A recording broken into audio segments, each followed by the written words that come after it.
Good evening, everyone.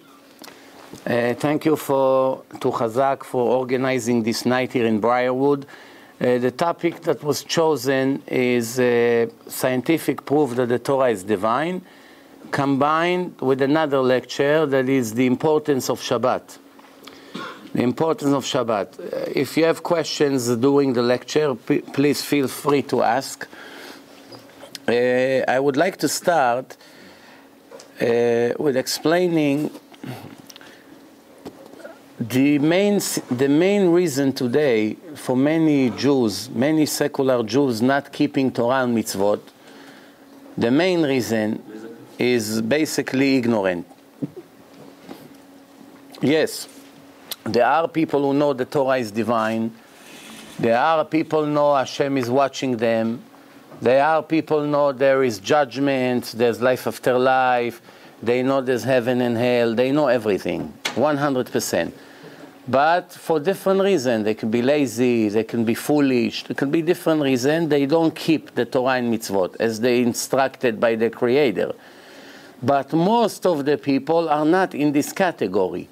Most of the people are just living in a serious doubt. Once you prove to them that the Torah is divine, their life can never stay the same.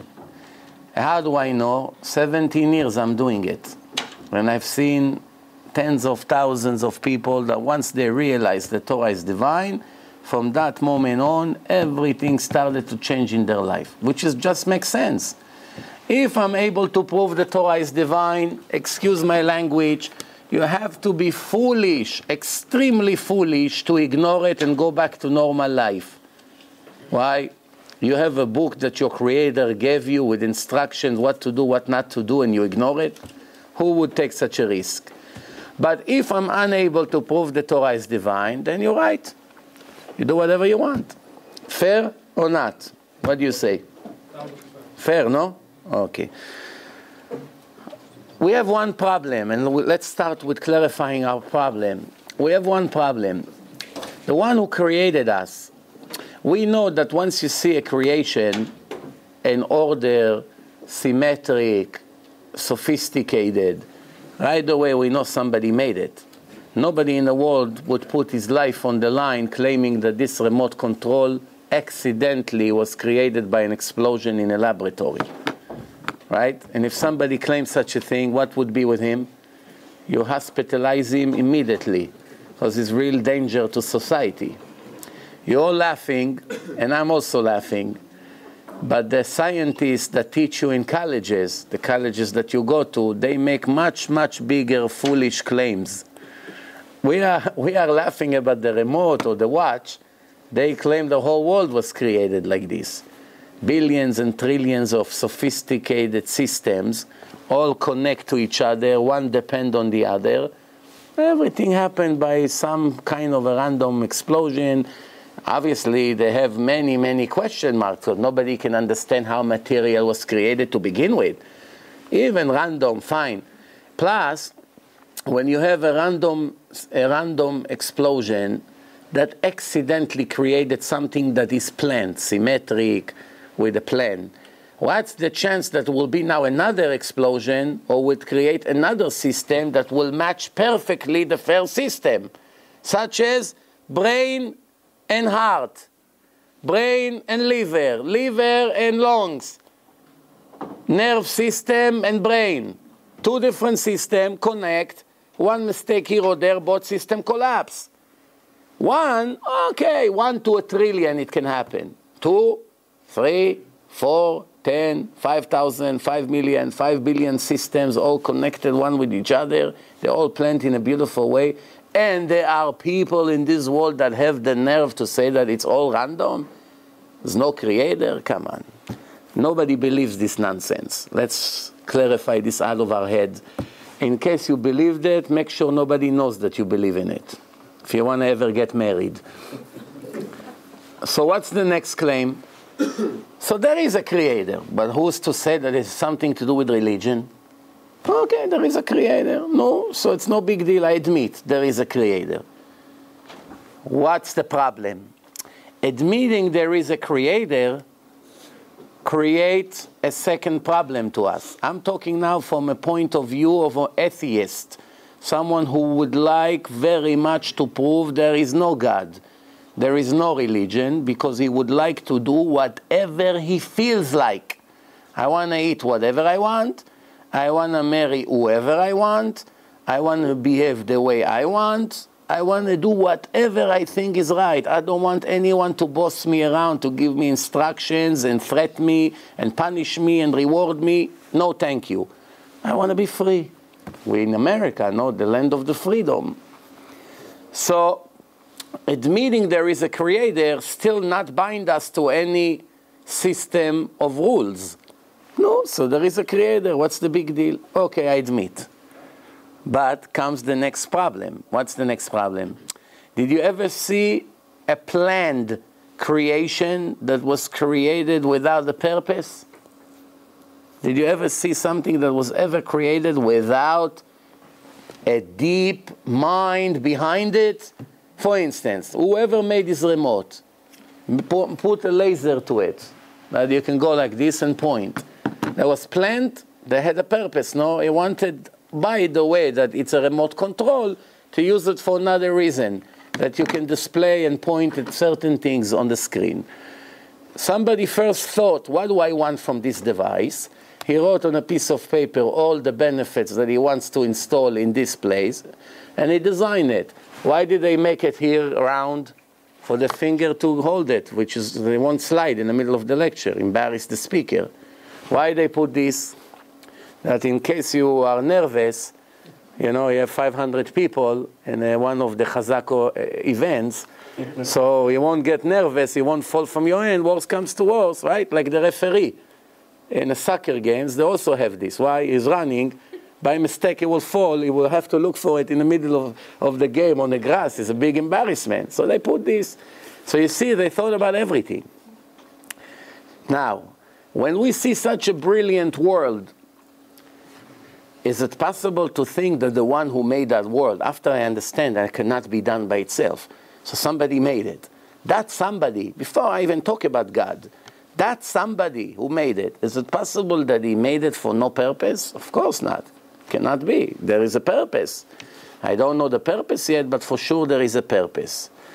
So then that leads me to the next problem. If there is a purpose, is it possible that the manufacturer of the car will not give a manual to instruct the buyer all the good things about his car or his laptop? Every device you buy, even a lousy Bluetooth that costs in Chinatown $10, comes with a booklet. All the benefits, instruction, warranty, how to do, what to do, press twice here, 3 times there, connect, this, setting, all these things comes with instructions. Is it possible that such a sophisticated creation will be created without instructions, why it was made? So in that case, what it was made for? Reviewing the world, what do we find? We find that the most advanced thing in the entire creation is us, the humankind. The animals are very sophisticated. Eagles, lions, crocodiles. Yeah, it's all beautiful. It's also an amazing thing to create a chimpanzee. You know, for those who believe in the evolution, they have to answer still one very serious question. So who created the first chimpanzee? Okay, you believe your grandfather came from a chimpanzee? Fine, it's your right. Nobody will put you in jail in America for believe it. In Saudi, yes. If you tell them you came from the monkey, you risk your life. Over here, you can say whatever you want. So, if you believe that your grandfather was a monkey, who created the first monkey in the world?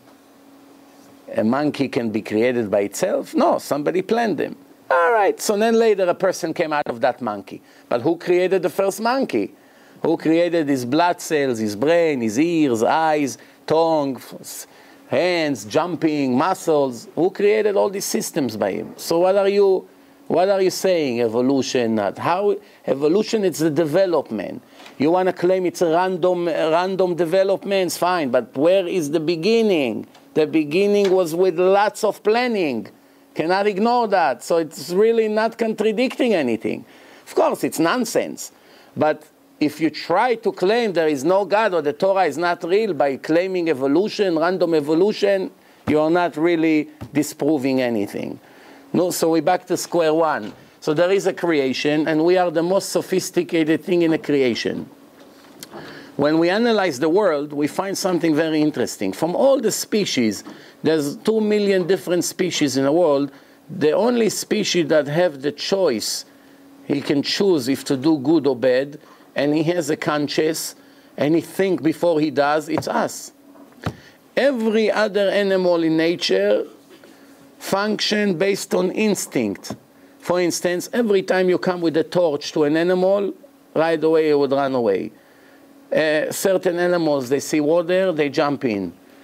A lion that sees a zebra, what happened right away? He begins to run to eat the zebra. Is it possible to tell the lion, wait 5 minutes, we didn't finish taking pictures? Wait 5 minutes with your lunch. Let us finish picture, take some pictures. He doesn't understand. He's hungry, he attacks. There's no way to talk to him sense. Did you ever see jail for lions, for tigers, for crocodiles, for all the murderers in nature? Nobody holds them guilty of murder. Why? Everybody understands. It's instinct. They cannot control it. That's why they are not guilty. But a person slaps somebody, he can go to jail for a year for that. Why? If you wanted, you would not do it. It was up to you to do or not to do.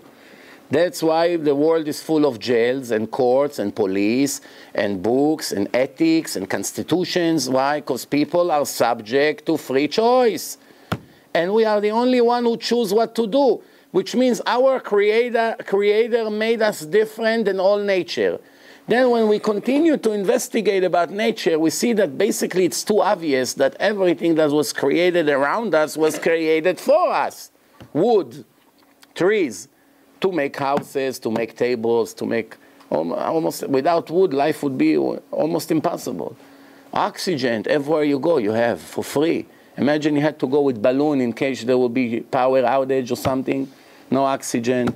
You went to some place, wow, I can't breathe. Meyer, let's turn the balloons on before we die. You go on a meeting, you have 2 big balloons, So imagine life like this. Water everywhere for free. Food, $1 a day, you can live. Nobody told you to eat sushi. Eat rye bread, it's fine. You won't die. Rye bread and water, $2 a week. You can survive. So the idea is the more luxurious the thing is, the harder it is to get it. The more it's a necessity, the easier it's to get it. Is this coincidence? Of course not. What you need, it's right here. Very easy. What you can live without, the more you can live without it, the harder it is to get. Don't waste your time on it. It's not important. This is the concept in a creation. Now everything that was made for us. We control nature, we control the animals. Even animals that are much stronger than us, we use our common sense and our logic to fool them, to hunt them, to put them in cages. We see that we have full control. Everything in nature, metals, so many things, beauty, the beauty of the world. Who's to say that when you eat, it has to be delicious? Why? Imagine all food would taste like stale bread.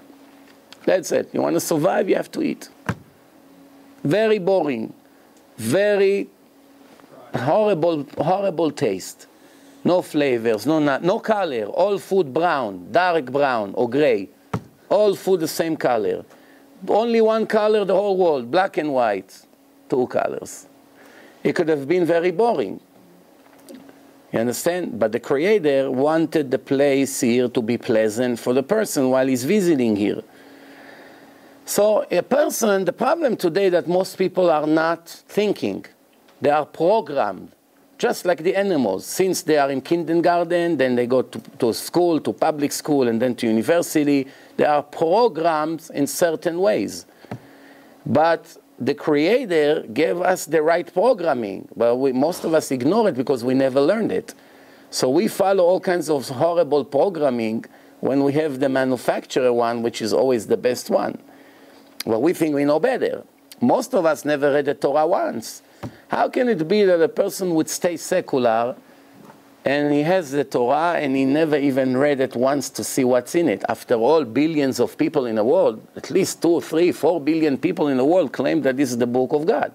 Christians, Muslims, Jews, that's right there, 4 billion people.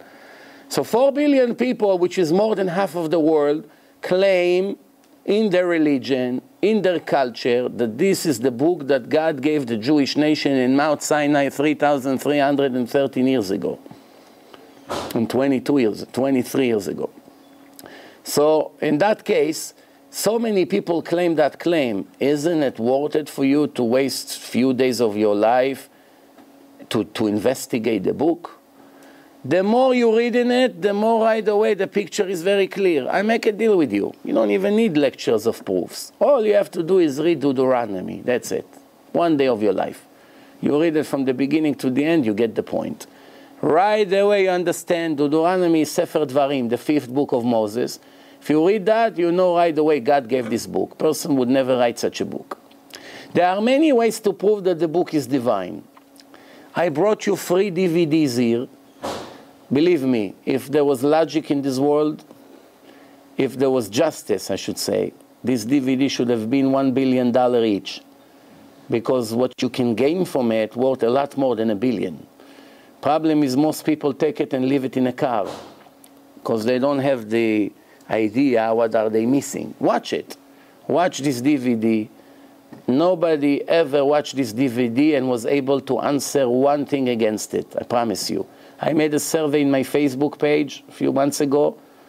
99%, 97, 98%, very, very high number of the people, which most of them, according to their picture, are way not religious, admitted that this film proved 100%, 100% that the Torah is divine, is the book of the creator of the world.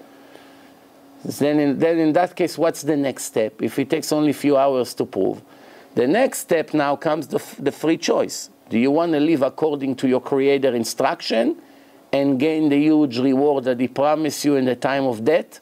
When the soul exits the body and it puts you in a place that you get the most amazing spiritual reward that you can imagine for eternity, not for a day or 2 or 70 or 100 years, for eternity. Is that what you want to head to? That's the direction? Or you want to do things your way and ended up with a total destruction of your soul and your eternity? That's either this or that. There's no in between. If you live according to the instruction of the Creator and you do your best to fulfill all the instructions and the mitzvot that He commanded us to do, there is a very, very heavy reward. You're not doing it for free. King David wrote, I kept all your Torah for the reward you put aside for your followers. For all the good that you put away for those who follows you, those who fear you, those who knows who you are. It's not an embarrassment. Everyone goes to work for one reason, to make money. If the boss say you can still come to work but I can't pay you, how many people would continue to come the next day? Even they have sympathy to the boss and to his business. Most people won't come. It's not an embarrassment to ask for your reward if you earn it. Honestly, it's no problem. One way to prove that the Torah is divine, before I show you some of the slides, of course the rest is all in the DVD, is if the Torah is not from God, it means that a person gave it. Somebody faked it. Somebody wrote it. The Torah describes a period of more than 1,000 years. Obviously, a person does not live 1,000 years. So we have to understand, for those who claim it's a person, that somebody who knew retroactive the last 1,000 years of history, and he put it together in a book, and he called it the Torah. Torah in Hebrew means instructions. Why would they call a history book instruction? That's something that we have to understand, because there's no connection. It's either history or it's either instructions. It's nothing to do between history and instructions. Torah means in Hebrew ora'ah, oraot, instructions. So the book called the book of instructions. Okay, then right in the beginning of the book it described the creation of the world. What person would write a history book and pretend he knows the creation of the world? Until today all scientists kill themselves to find some kind of a clue. How did it start? Nobody really knows. Well, they spend billions of dollars, so much money. Now in Switzerland, they have a convention, all the scientists trying to get to the beginning of the creation of the first material. Everyone is driving themselves crazy, so many years to find it. Why would a person write a book, supposedly if you claim as a person, and describe the creation of the world? What? Just because he's a liar? What benefit he gets? Question number one. Question number two, if a person writes a book, a history book, speak about the past or the future? Past, right? 99% of the Torah is about the future, in case you never read it. What's going to happen? You go to Israel, you occupy the land, you build the temple will be destroyed, I'll send you to the exile. What is this? This is going to happen in many, many years later, right? So, obviously, it's not a history book. Okay, so let's say, forget history, doesn't make sense, it's not really history. Also, history always go in the right chronological order, but en mukdam u'meuchar b'Torah. The Torah is not going in the right chronological order. The Torah speaks about events that happened in 10 years from now, and all of a sudden, later, speak about something who happened 100 years ago. And it's very difficult to understand until you investigate very, very deeply what happened before what. You have to do all the calculation of the ages of the people. That's not the way history book is written. History book go from year 1000 to year 2000 in the right chronological order, the right generation, who gave birth to who, what came next, what war was now and what was the next one. Not in the opposite order. Doesn't make sense. So for sure it's not a history book. So let's go to the second theory. What's the second theory? Somebody wanted to gain control over a group of people. And he decided to pretend that he's the messenger of God. When a person does such a thing, what's behind his motive? What make a person get up one day and come to a few million people and say, excuse me, ladies and gentlemen, I'm the prophet. My name is Moshe ben Amram. You know my father is a righteous man, Amram. My mother, Yocheved. I'm Moshe. You know, I'm sorry that I'm stuttering. I know I have speech problem. But there's no speech therapy in that days, I guess.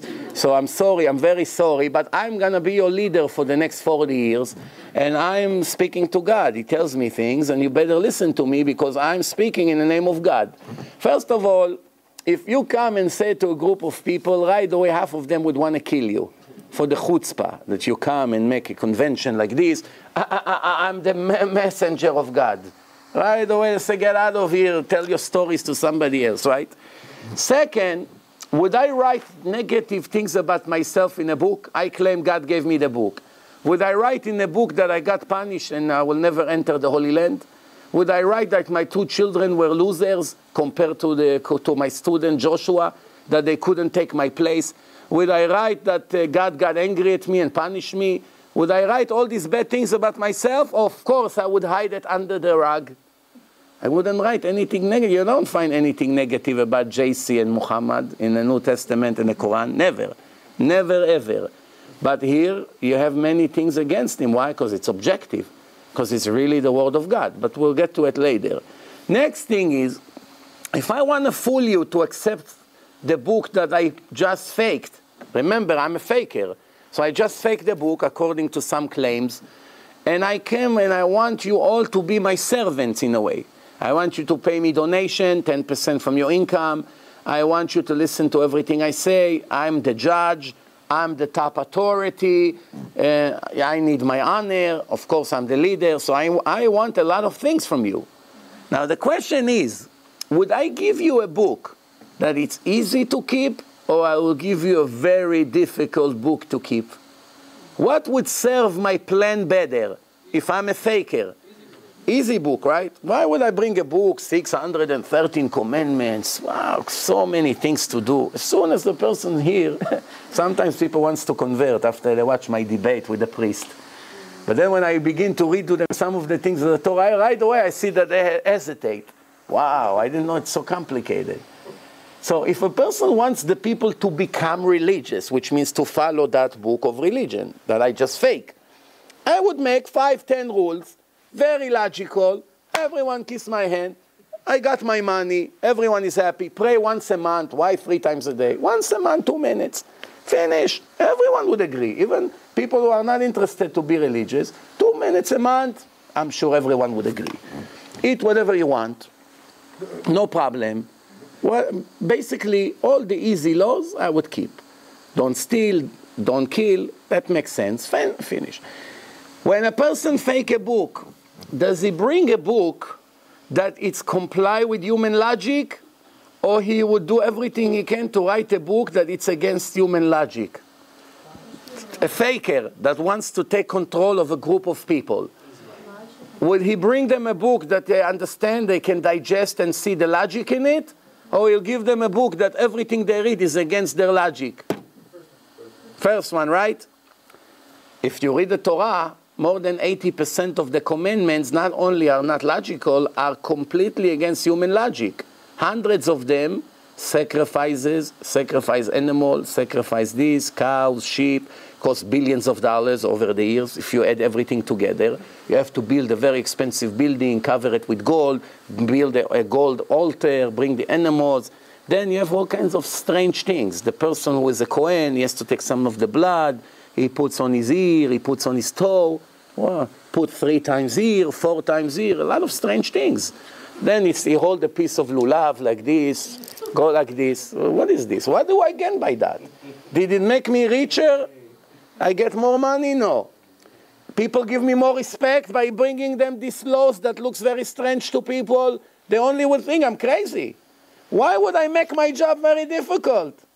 Why would I bring all these strange laws? No, you should not kill, everybody agree. You should not steal, everyone agree. Respect your parents, everyone agree.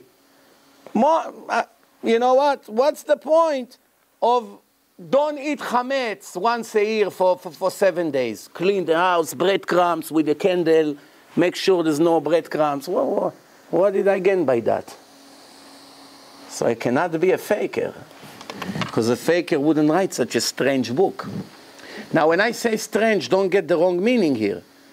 It's a divine book. It's very hard for us to understand the logic in it and the deepness of it.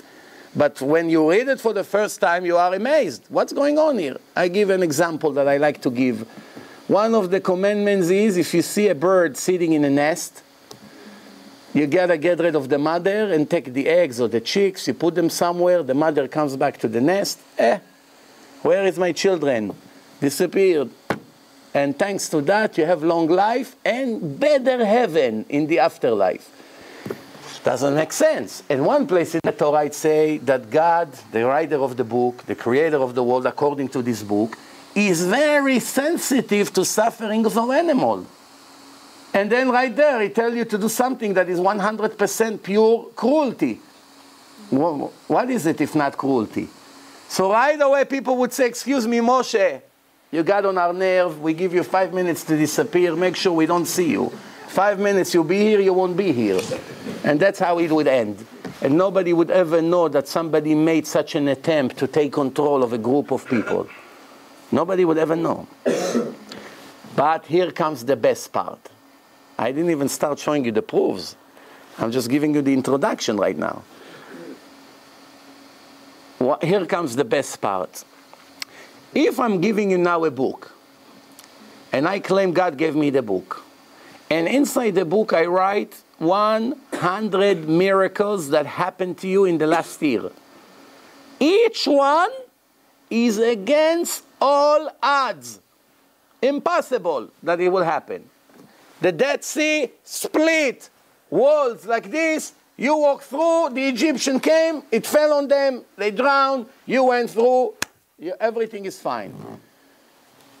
Bread is falling from heaven, all over Egypt blood, billions of frogs everywhere, jumping on Pharaoh's head. If one of the 100 miracles that describe in a book did not happen 100% as it's written in a book, what would happen in that moment? Someone would raise his hand, excuse me, Mr. Moshe, you know, you're a nice person, but this is a very, very, very strange what you're doing. You told us God gave you the book, right? It says here in the book that we were in a place called Egypt, we were a slave, and God punished the Egyptians, and everywhere in Egypt, all the water became blood. I was in Egypt. I just came out of Egypt. It's true. But we never saw any blood in Egypt. I didn't see the Nile became all blood. Anybody here saw blood everywhere in Egypt? It's enough one person would say, I didn't see. I was there with you. You saw me there, no? There was no blood. Right away, what would happen to me? Finish that sentence. Now, it gets even better. Because a part of the book is, all of you heard me and God speaking. Cannot deny it. That's what the book says. The receivers of the book opening it for the first time in history and read inside what's happening to them right now live. What does it say? All of you hear me and God speaking. I'm speaking and God answering me with a voice. It says clearly. You don't see a picture, the Torah say, but you hear the voice of God.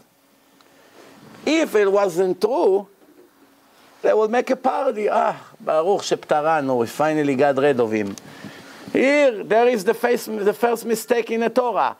You say that God gave you the book. Here is a mistake in the Torah. The Torah says that all of us heard the voice of God. I never heard the voice of God. I'm standing here with you.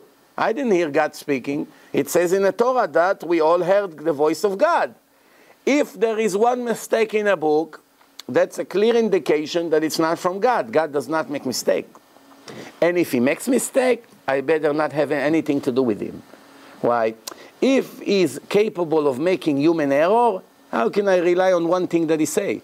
How can I put tefillin not knowing it's maybe the second mistake? How can I keep Shabbat? Maybe it's the second mistake. How can I eat kosher? Maybe it's the second mistake. How can I rely that my parents really were in Egypt? Maybe it's the second mistake. Everything becomes questionable. God is perfect. He cannot make mistakes. So reading the Torah, receiving the Torah, you are dying to get rid of it. Remember, nobody wants to become a servant of a rule or instruction or anything like that. Everyone is dying to get rid of it, just like the secular people in this room are dying to get rid of it. And they're hoping that maybe the speaker will not be able to prove his point, that they can go back to Christine and party all night long. That's what's going on today in the world. How do I catch him in a mistake that will relax my conscience, that I can go back to eat whatever I want? That's what the way the people are. And I can't blame anyone. This is the human nature. So remember, millions of people are receiving the Torah and everyone became religious. What happened? Hocus pocus? Abracadabra? What happened here? The answer is everybody heard the voice of God 100%. Not even one did not hear. That's what the Torah says, and that's exactly what happened. And if it did not happen, something like this can never continue another moment. Not even another moment. Now the next thing is the Torah is full of prophecies. Do you know a person that can give a prophecy? Show me one person that can write what's going to happen in 100 years from now in details. Now don't show me someone who say, in 100 years from now at 2 o'clock in the afternoon on Wednesday, there will be more than 500 yellow cabs driving on 5th Avenue. That's what's going to happen. For that, you don't need to be a prophet. But if somebody writes to me in 100 years from now, 2 o'clock, between 2 and 2:20, it will be pink rain falling, then it's a prophet. Something like this you cannot predict. Predicting it will be a rainy day. It's a very big chance. In New York, almost every other day is raining. So if you write, in New York, in 50 years from now, in that moment, it will be rainy. It's not an indication you're a prophet. You gambled, and it worked. But to say red rain, pink rain, purple rain, fine. Now you prove your point. You got it so far? The Torah is full of prophecies like this. I'll make a deal with you. Every chapter you open the Torah, I show you a prophecy there for the future. Do you know any other book in history that has one prophecy in it? Please show it. Don't bother to look in the Quran or in the New Testament. You won't find any prophecies over there. I did the job for you. Don't believe me? Go and waste a week of your life. How the Muslim call Muhammad Prophet Muhammad when he never gave even one prophecy? How? There are much worse things over there, but I'm just giving an example how people follow what they hear without investigating. Yes? I have a question. Do we have Muhammad's name in the Torah anywhere? Muhammad? No. But the Torah said there will be two fake religions, the religion of the wood and the religion of the stone. And in that verse that's speaking about it, there is hidden codes planted in the text. JC and Mecca in equal skip in the verse in the Torah that speak about two fake religions. Huh? Yeah. You want to see it? Wow. Let's start seeing some things. Okay, now. Okay, now. Shh. Yeah. Mecca, what was the ancient city before Muslim religion? What was it? Well, according to Islam, they have two holy cities, Mecca and Medina. And that relates to the life of Muhammad, that they believe is the prophet. Later, recently, they started to talk about Jerusalem. In the original Islam, nobody cared about Jerusalem. It is not mentioned in the Quran once even. But Mecca and Medina, that's the places of his life. So it's considered for them a holy place. But they say it's not his life, it's Abraham's life, they're saying. They say what? That it was Abraham's life there. That's where they built the holy place there. Could be. Fine, no problem. One way or the other, if you see what I have to show you now, you won't waste another minute of what they say. Let me give you an example. I give you an example, what does it mean? How easy it is to know that the book is fake. How a person know that the book is fake? Let me show you what I'm talking about. Huh? Too much light.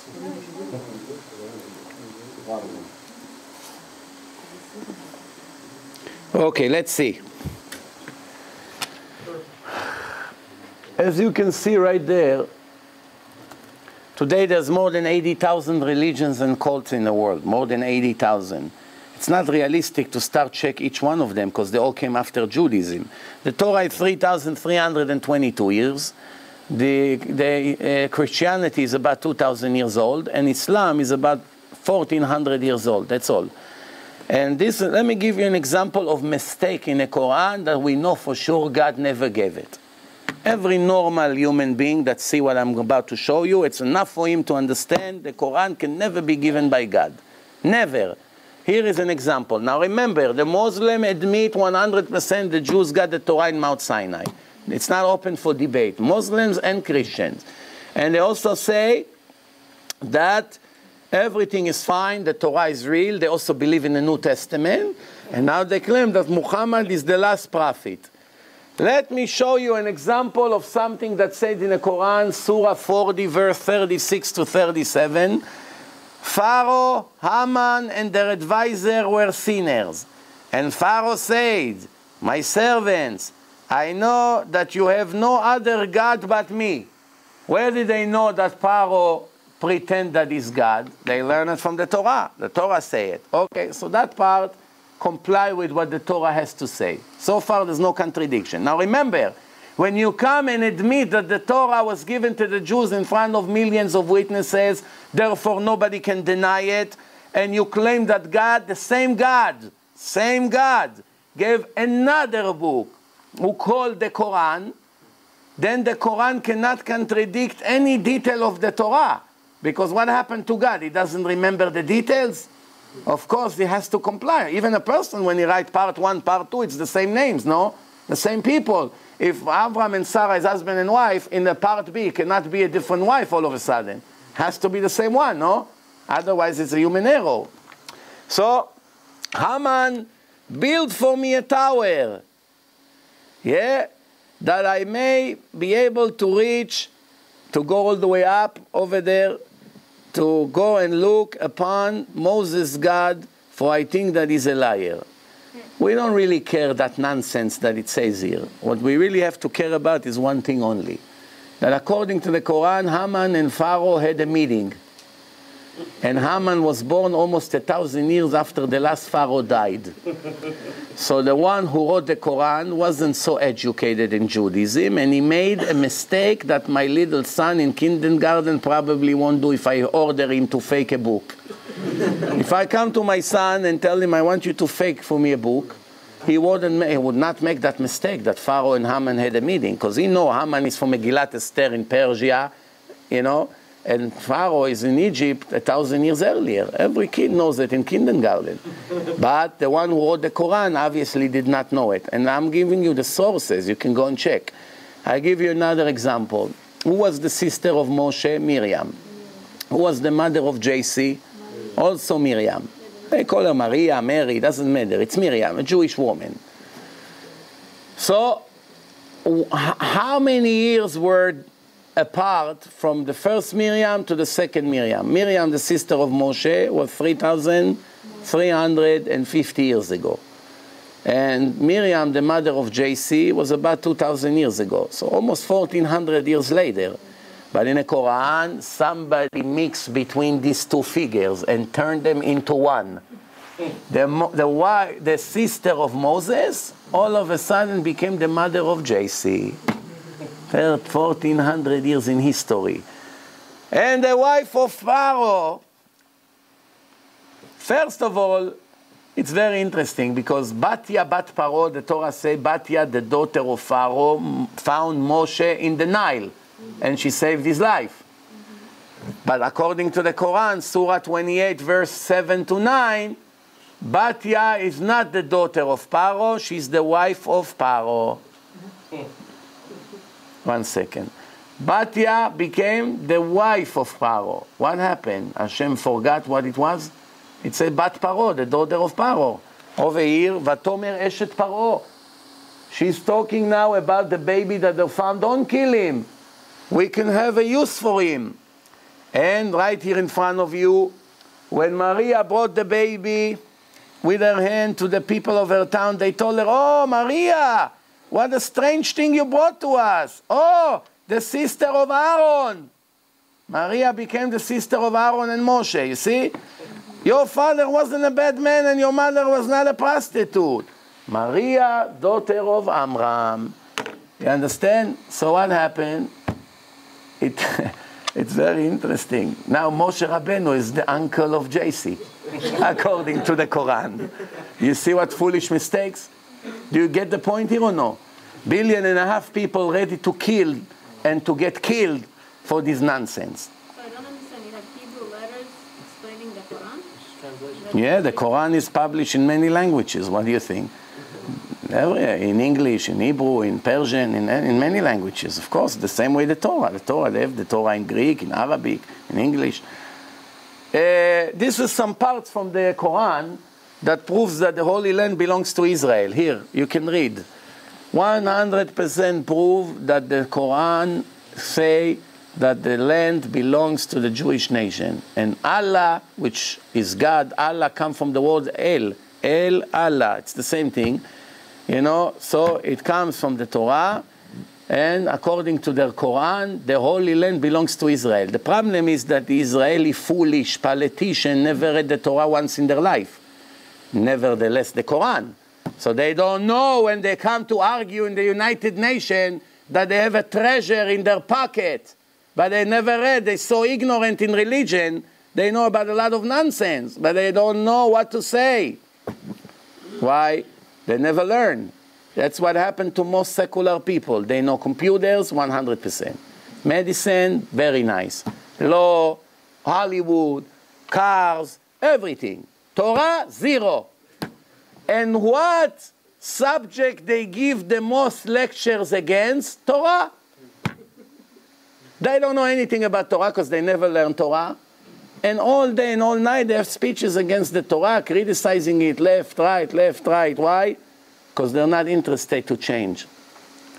They're not interested to stop stealing, stop speaking gossip. They want to continue to violate Shabbat. Here is an example. This is parts from the Quran. Let's go to the English ones. Here, you have all the sources right here. God say, I gave the land to the Jewish nation. So what's the argument? Where all of a sudden this Palestinian nation came from? There was no nation like this 100 years ago. No anthem, no army, no flag, no country. Never been in a history, Palestine. Nothing, it's just a name. All of a sudden, it became a legitimate nation. Bunch of Arabs, all of a sudden, became a nation that claimed possession on the land. And all the world, with their anti-Semitism, comply with this nonsense. But according to their book, it says clearly it belongs to the Jews. Nobody makes a beep. This is it. Let's move on. Let's give you an example of some of the mistakes in the New Testament. Yossi, which is the main figure in Christianity, ordered his students, he was a Jew, he ordered his students never to change or modify one letter of the Torah, never to teach otherwise to people. Everybody has to follow the Torah 100%. Where is it? The book of Matthew, Matthew 5, 17 to 19. What does it say? Here it's right in front of you. Do not think that I have come to abolish the law or the prophets. I came, basically what he says, I came just to fulfill. I did not come to contradict. If anyone would contradict any letter or a part of the letter from the Torah and will teach otherwise to others, will be cursed by the kingdom of heaven, will be cursed by God. Do you know one Christian who followed the Torah as he instructed them?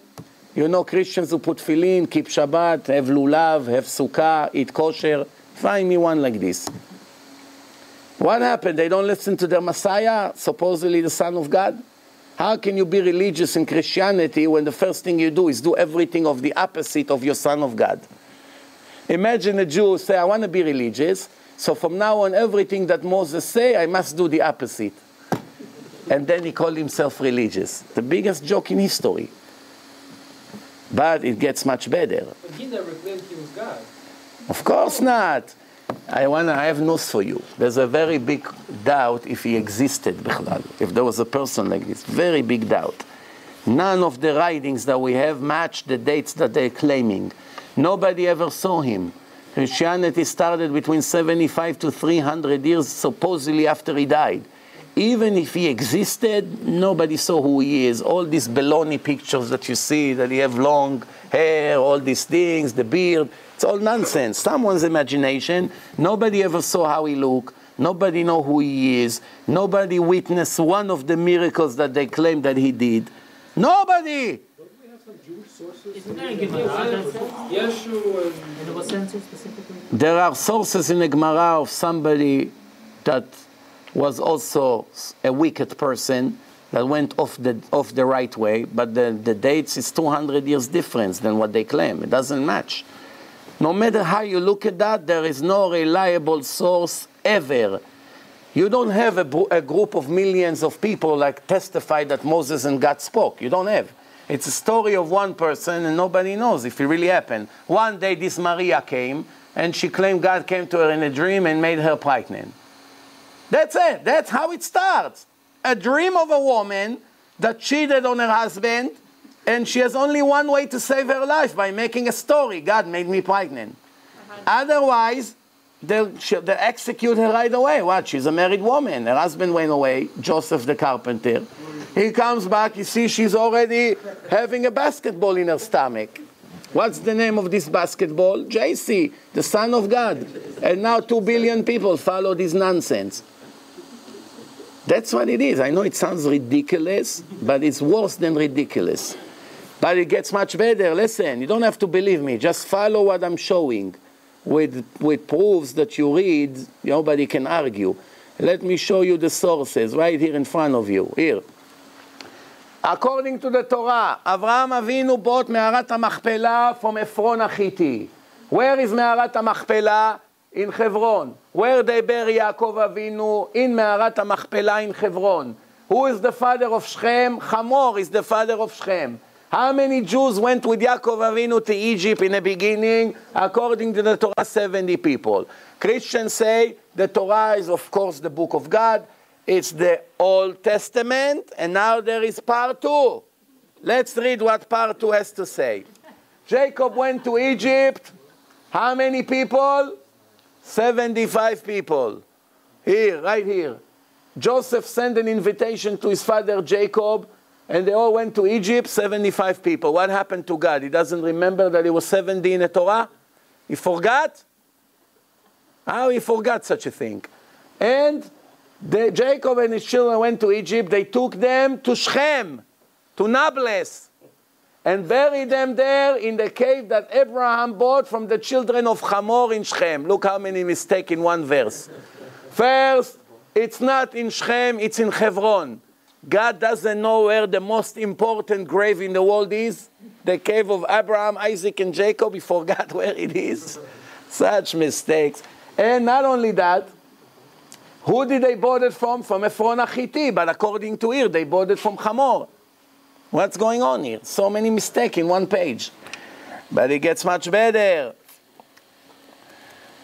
It gets much better.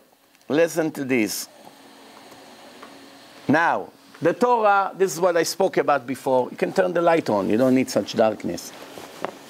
Yeah, you don't need. It's okay. You're going to be able to read it even with some lights. The Torah said to the Jews in Deuteronomy 4. What does the Torah say? Thank you. The Torah says, God is warning the Jews. I made a covenant with you in Mount Sinai. You have to obey the rules. You have to obey the rules. If you follow my Torah and listen to my instructions, every one of you will benefit greatly. If not, I'm going to severely punish each one of you, as a nation, as an individuals. There's no games in the Torah. You either win or you lose. You don't stay in your situation. Remember, if the Torah would say, if you listen to me, I give you a huge reward. If you want to go your way, I leave you alone. One day you die, you become sand, no heaven, no nothing, no hell, no punishment, no nothing. Fine. I wouldn't have to come speech here tonight in front of you. Why do I need this headache? You become sand, fine. At least you don't feel any pain. You don't pay for your sins. There's no sins. You can do whatever you want. That's not what the Torah say. The Torah say you either win big time or you lose big time. Don't ever forget this. Again, you either win big time, you don't win, you lose big time. And it's very painful. Don't ever forget that. That's why everyone must investigate. And once you know the Torah is divine, you cannot ignore it. If you're smart, nobody wants horrible future. Everyone do everything they can to set their future to become better. For their children, for their marriage, for their house, for the career, for pension, for, one day they want to retire. Nobody is doing everything he can to ruin his future. Everyone is dreaming about a better future. Why would a person destroy his eternity just because he's lazy to investigate 1 or 2 days of his life if the Torah is the book of God? Because remember, once you know it's the book of God, you have a very precious diamond in your hand, my friend. Just work a little bit. It's going to be yours for good. This is what the Torah says. If you don't listen to me, you won't survive. You will be destroyed. Hishamed tishamdun. Hashmed tishamdun. I'm going chas v'shalom to destroy you. And what else? Ve'efitz Hashem etchem ba'amim. I'm going to spread you among all the nations. Ve'nishartem etei mispar. Only few of you will survive. This is exactly what happened to us. We are the smallest nation in the world. 13.2 million people, that's it. 7 billion people, only 13 million Jews. Not 1% of 1% of the world. And everybody speak only about the Jews. Every news, media, newspaper, everywhere you go, the Jews, they control this, that, all day, all night, all over the world. But the Torah say, only few of you will survive, as I'm directing you among these Gentiles to different countries. And you will worship over there a God, man-made God. Man-made God. A statue, a piece of wood, a piece of rock. What? That was made by a hand of a man. Wood and stone. That cannot see, cannot hear, cannot do anything. In this verse, you have clear proof that God is speaking about Christianity and Islam, where just because he called the God of the wood and the God of the stone, that's not a proof. That's a very nice hint, but it's not a scientific proof. But what I'm going to show you now, it's for sure a scientific proof. It cannot be coincidence. What is it? Inside the Torah, God planted many, many pieces of information in equal mathematical skip. Code. It's a special code.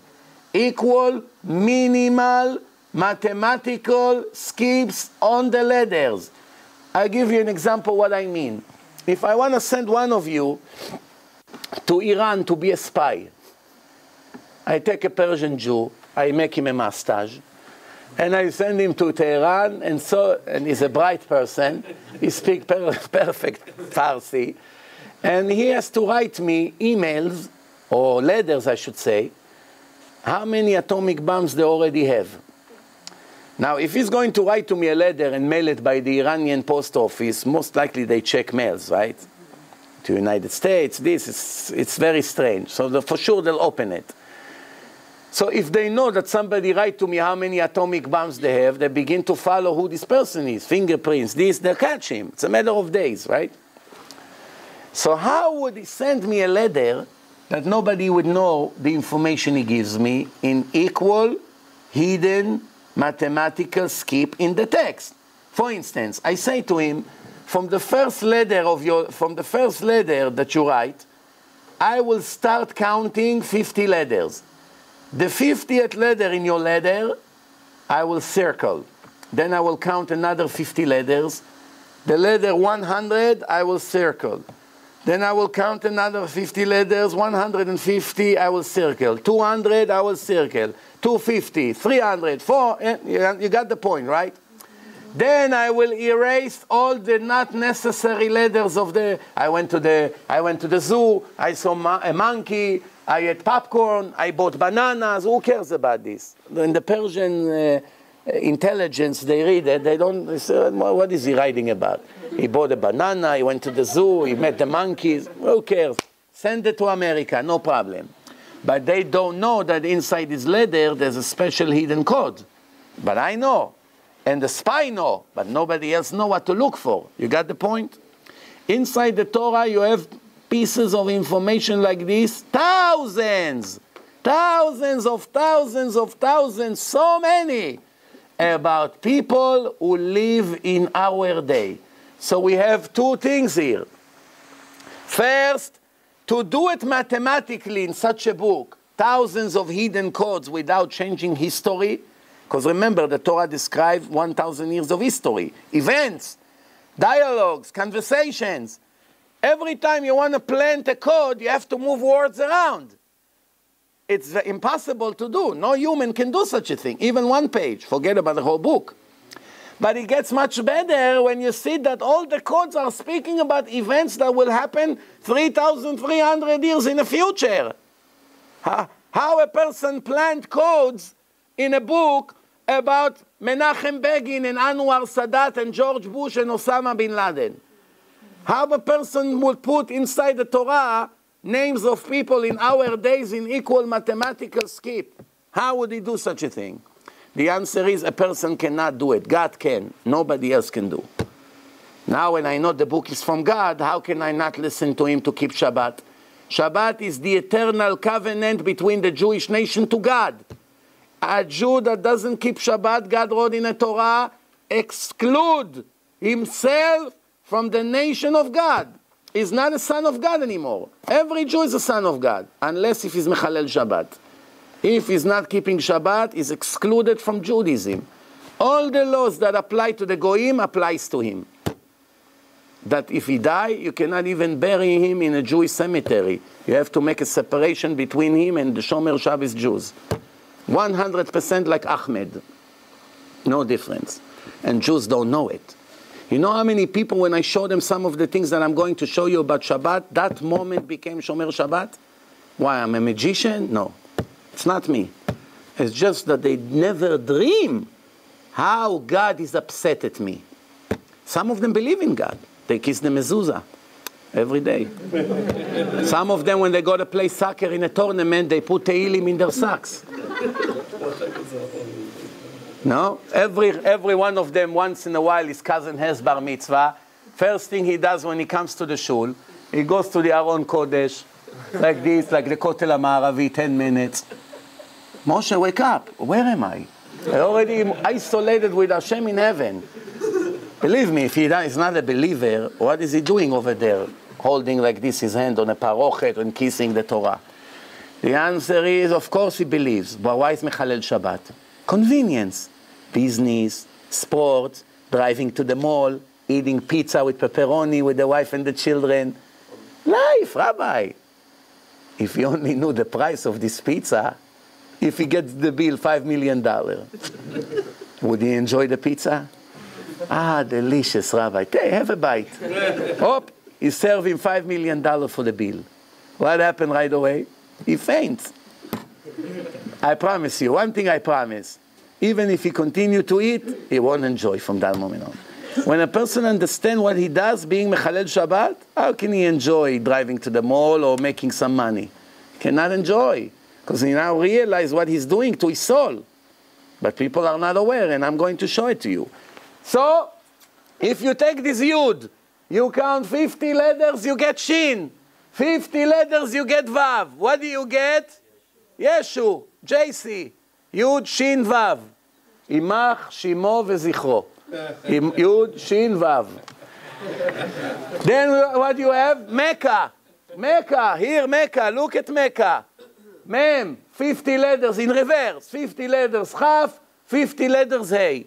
Yeshu and Mecca in a verse that talking about fake religions, hidden in the same verse that speak about fake religions. The religion of the wood, the religion of the stone, equally hidden inside the text in 50, 50, 50, and that's exactly it. Now, something like this can happen by itself or no?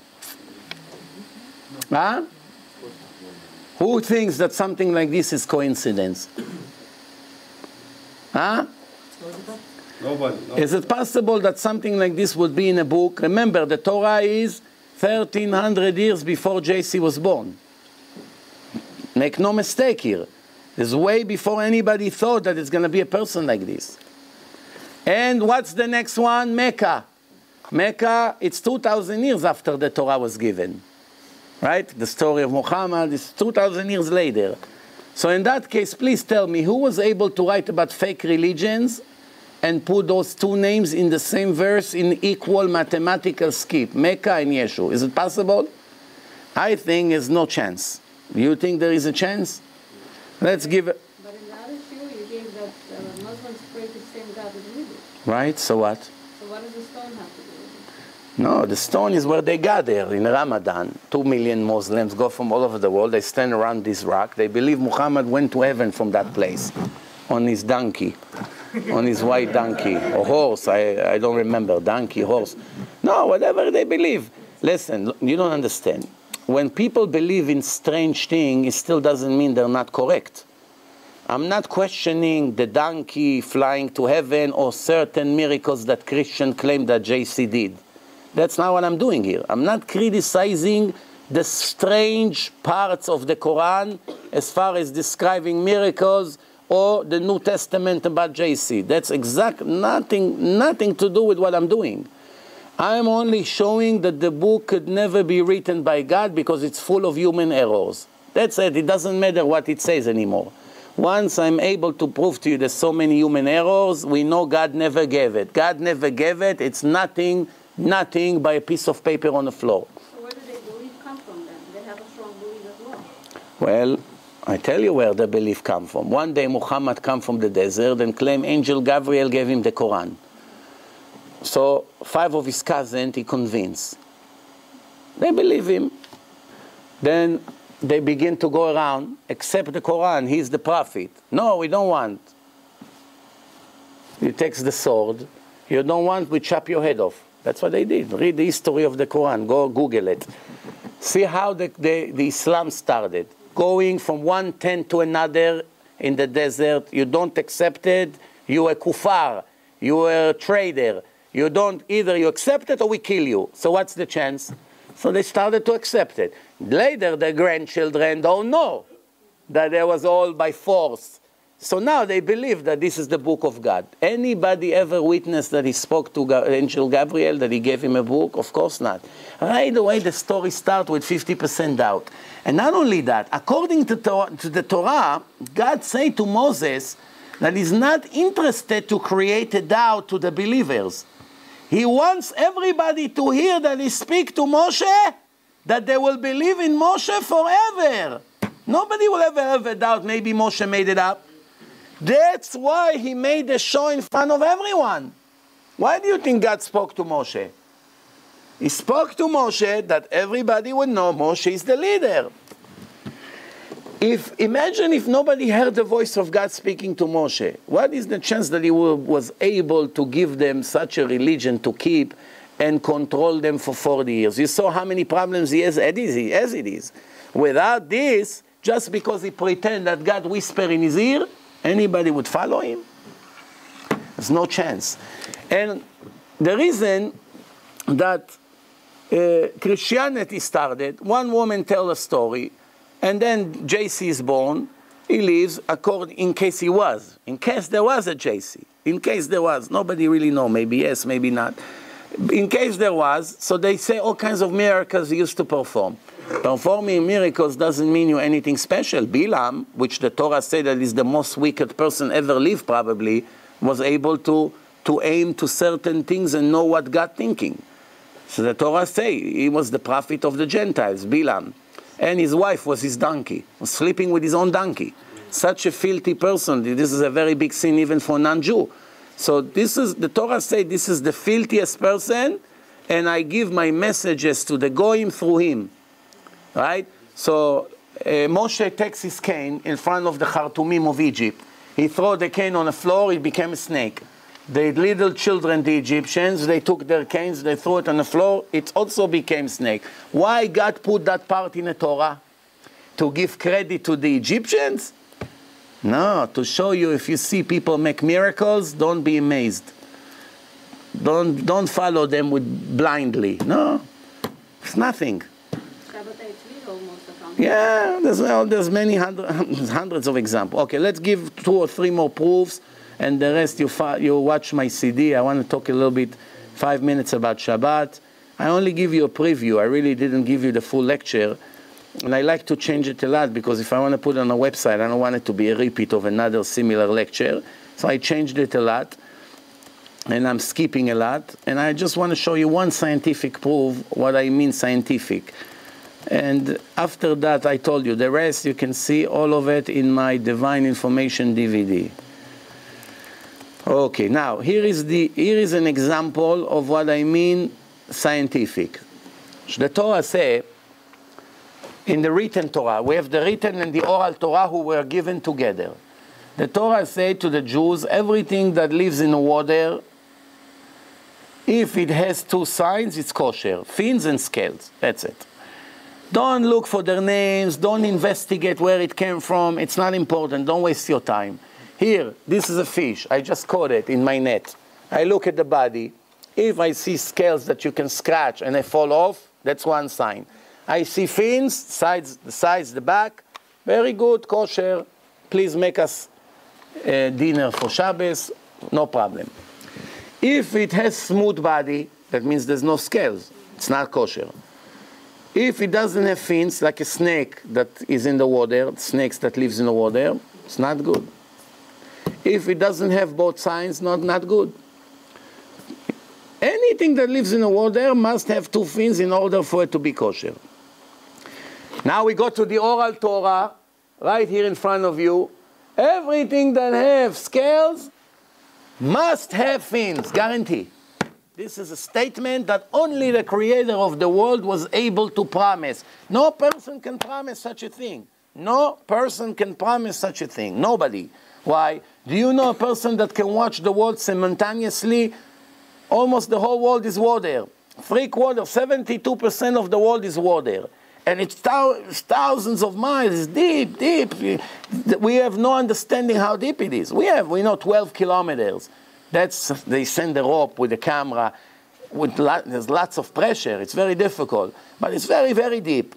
So the water, there's so much water in the world. There's billions of things are moving inside the oceans, the rivers, the lakes, everywhere you go. And the Torah was given 3,323 years ago. And from then until now, you have more than double species that lives today. Remember, when the Torah was given, many of the species were not even in existence. Later, they merged together and created new species, what we call evolution. You know, they got A and B got mixed, another species was born, right? Like a horse and donkey, they create a mule. Hashem didn't create a mule. A mixture, or a tiger and a lion create a liger. There's all kinds of ways. Yeah, there is such a thing. Yeah, there is such a thing. So, many of them will not even exist. So the writer of the Torah promised, everything that you're going to find, everything you're going to find that have scales, I promise you, it will have fins. Which means if somebody will ever find something in the ocean that have scales and did not have fins, that will be the first mistake in the oral Torah.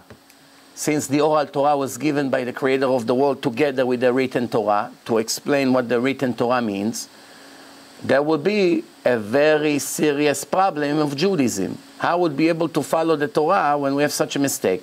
Now, there's one wicked fool on the internet that likes to take parts of the rabbi's lecture and criticize them. But the world is full of wicked liars. If you are honest, there's one thing. You can make an innocent mistake. But if you are a manipulator, you deserve all criticism that's possible. He take this part from my film that I just showed you. And what does he say? Here he shows some kind of an animal that lives in the water and on the land. And he say, here it has scales on the skin, but it doesn't have fins. Here is a mistake in the Torah. Such a fool. Not a fool, a liar on purpose. Why? Did I speak about animals who go from the water to the land, like crocodiles and we spoke about things that lives in the ocean. That's number one. Number two, every fool knows that every snake has some kind of a scales in his skin. We're not talking about this kind of scales. When Chazal wrote it in the Mishnah, in the Gemara, what, they never saw a snake in their life? Of course they saw that the snakes in their skin have all kinds of things that look like scales. But they're not talking about this kind of scales. They're talking about removable scales that the fish has. You scrape it and it falls off. Everybody knows that every snake in the land, in the desert, have scales in his skin and doesn't have fins. Why would they write such a thing in the Torah knowing there are millions of them? What is this? But he takes advantage on people's ignorance. And I already got few emails from people here. He found a mistake in what you say. What? Such stupidity. That's what's going on today. But I promise you, there's no mistake. When I say no mistake, no mistake. Nobody ever was able to contradict anything. No one. You understand? And the last proof for today, I'm going to go to astronomy a little bit. The rest, like I say, you can go into the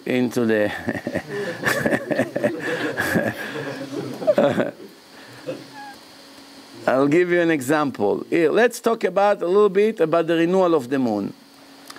You know that before the Jewish calendar was written, 2 witnesses had to come and testify that they just saw the renewal of the moon. And that's how they announced that it's Rosh Chodesh, and from that moment on, they count the days until Yom Kippur, until Pesach. One time, 200 witnesses came to the court. Rabban Gamliel was sitting in a court, and he said to all of them, all of you are wrong. It cannot be. Why? Because we know from Mount Sinai, right here, it's written that we receive it from generation to generation. The renewal of the moon can never be less than 29 days and a half, and 2/3 of the hour, and 73 parts of the minute. This is in Masechet Rosh Hashanah, page 25. Calculation, it gives us 29.530 59000. That's the minimal cycle of the moon.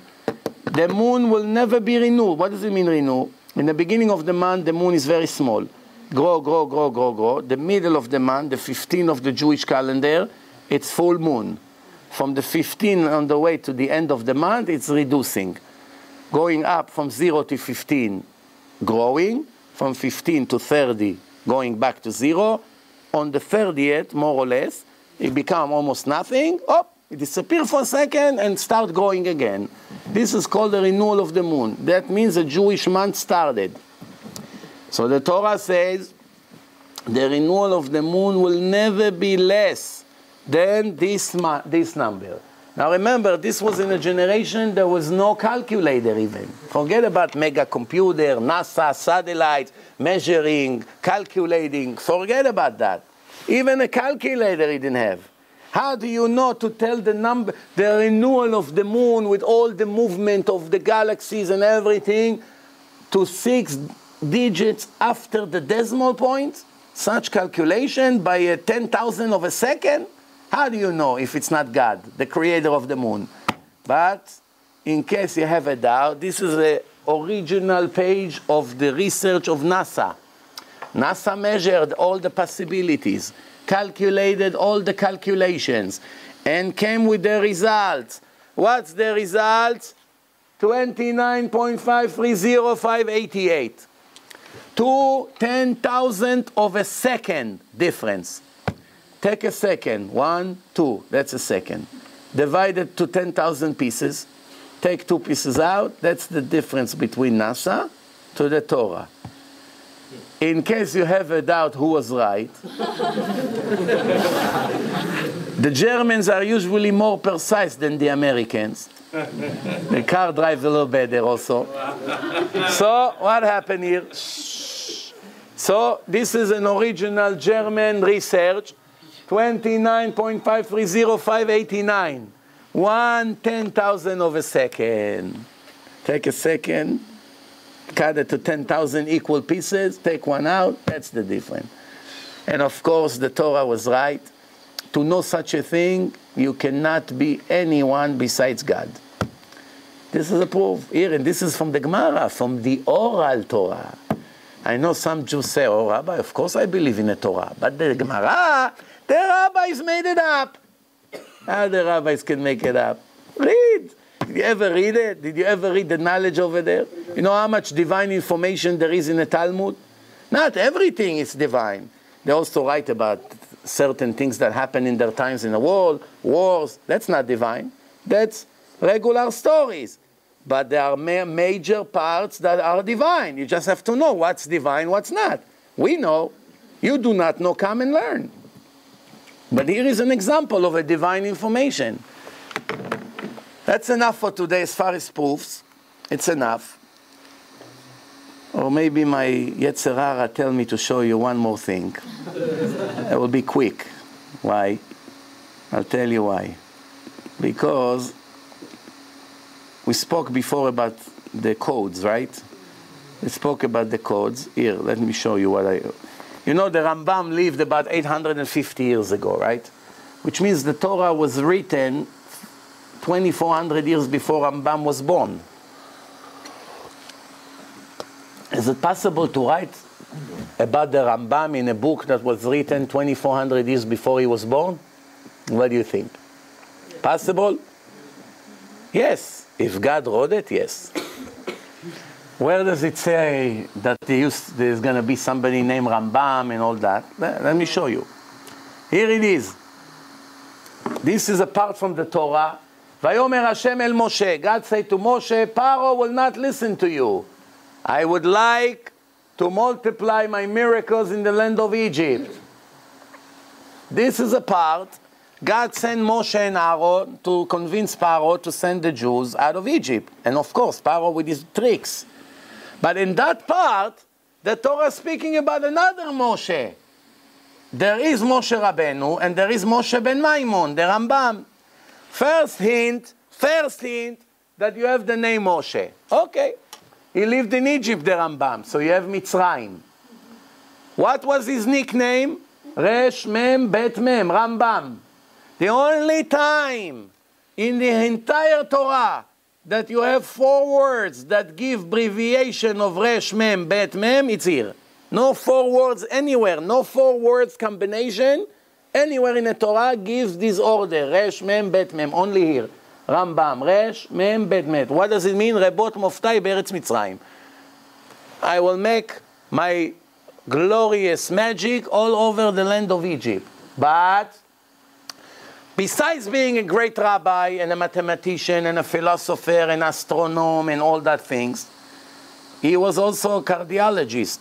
He was a doctor of the heart of the king of Egypt, the Muslim king of Egypt.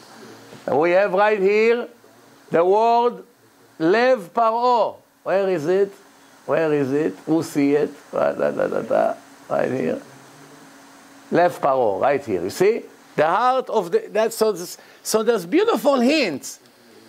But none of it is a proof. Remember, there's a difference between a beautiful hint to a scientific proof. With hints, it could be coincidence. Scientific plant proof inside the text, nobody can say it's coincidence. Now, everybody knows, and you can see it right there, the Rambam wrote the book called Mishneh Torah. Hayad HaChazaka, Mishneh Torah. It's speaking about the 613 commandments. I just finished the series, 613 commandments. Very recommended for you to go all over the series. But the Rambam wrote the 613 commandments and explained each one of them in a book called Mishneh Torah. Now look what the Torah is showing us here. The Torah say, Hashem say to Moshe, Paro will not listen to you. From this mem of Moshe, you count 50 letters, you get Shin. You count 50 letters, you get Nun. You count 50 letters in the right order, you get Hey. You get Mishneh in equal skip of 50. Equal skip. Mem, Shin, Nun, Hey. You go in the bottom here. Shh. You go in the bottom here. Taf, 50 letters. Vav, 50 letters. Resh, 50 letters. Hey. You get the word Torah in equal mathematical skip of 50. But we have some kind of a problem here. What's the problem? Usually when you enter to the computer an entry, the computer search the entire Torah and find it. Now, if the word Mishneh it's in equal skip and Torah it's in equal skip, but between Mishneh and Torah it's not the same skip, the computer won't find it.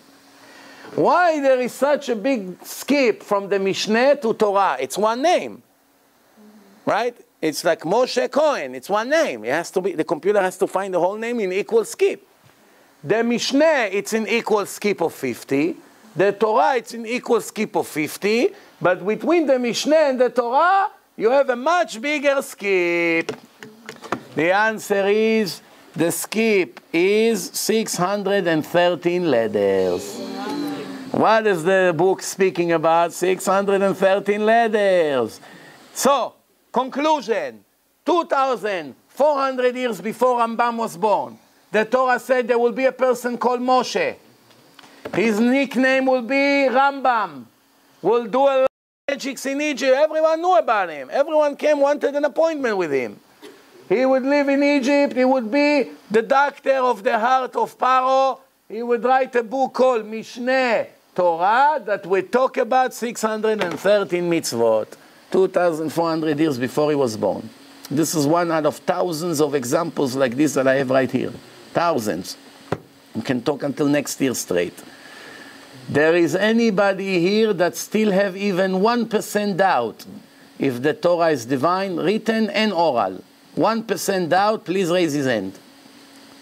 How did you guys do the mathematical 50 letters to skip every 50 letters?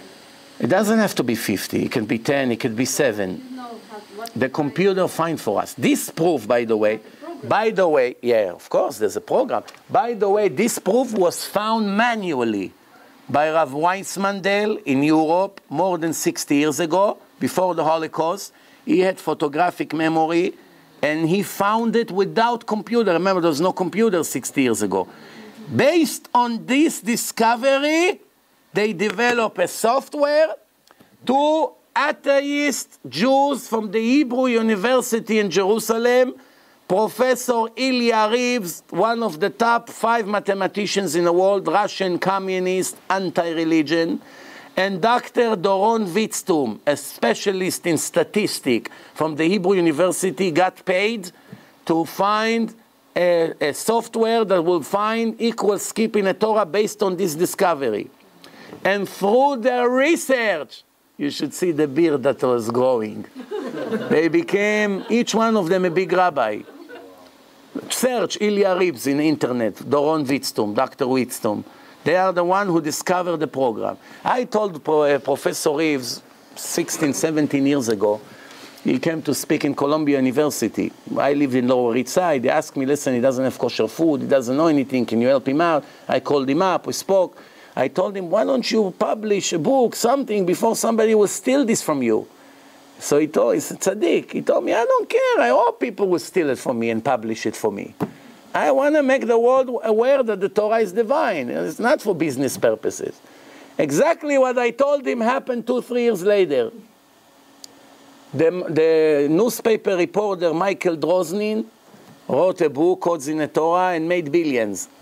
And all over the talk show in America made billions over this discovery. They did the job and he got the glory. But one good thing you can say about him, maybe more, I don't know, but one good thing you can say about him, that he went to Yitzhak Rabin a week before he got killed and told him, I found in the codes of the Torah that you're going to get killed on this date. And Yitzhak Rabin had an advisor called Eitan Haber that didn't want to let him in. So he came to Rabin. I saw in my own eyes an interview with Haber that confirmed that it happened. And he said, he came to me, I thought he's a crazy lunatic. What? He's going to get killed. He saw in the Torah. He couldn't understand, a secular Jew, what is the Torah has to do with Rabin get killed. So he said to him, I saw in the codes that this is going to happen. So he said to Rabin, do you want to meet with him? Somebody here says, Rabin used to be, I said, leave me alone from this. Exactly the date he warned him, he got killed. It was in the text. If he would take the necessary caution, he wouldn't be dead maybe. But it's already a part of history. But we're done with this. Like I said, you ask me about 50, if it has to be 50, the answer, no. It can be anything. For instance, it could be here. This is an example. We do Kiddush, for those of us who do. But we don't know what we do. What do we say? Oh, Mashishi, Vaychulu Hashamayim ve'aretz, right? This is a part of the Torah who speaks about Shabbat. And the next 10 minutes I speak about Shabbat and I send you home to sleep, comfortable sleep, if it's possible, after what you're going to see soon. But we say Yom HaShishi, Yud. You count 7 letters, you get Shin.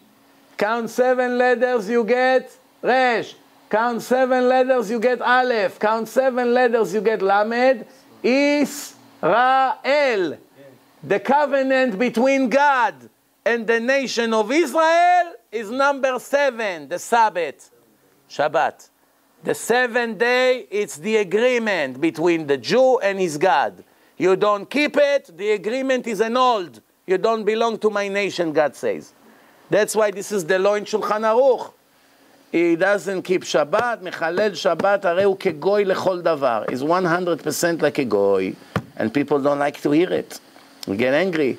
Of course you get angry. You are doing something wrong and you want to blame the policeman who come and tell you what you should have done. It's always like that. The policeman is crazy, like the kids say. It's all my Rabbi. It's his fault. Why it's your Rabbi's fault? He doesn't let me do this. He doesn't let me do it. Then later when you investigate, you find is what he said, what reality is completely different. Don't get angry at the people who come to tell you the truth in your face. Appreciate them. Like this, you can be. I'm sorry. I know you have the DVD published, but is there any way to get the PowerPoint?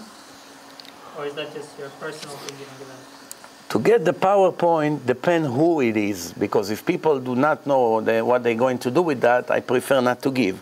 But I put it already in a CD. Huh? That's the last thing I'm worried about. I hope he make billions with or without it. But you want to study it on my own personal, I want to study it. Yeah, first of all, everything that you see already published over the years in books. So there are sources for it. Okay, now.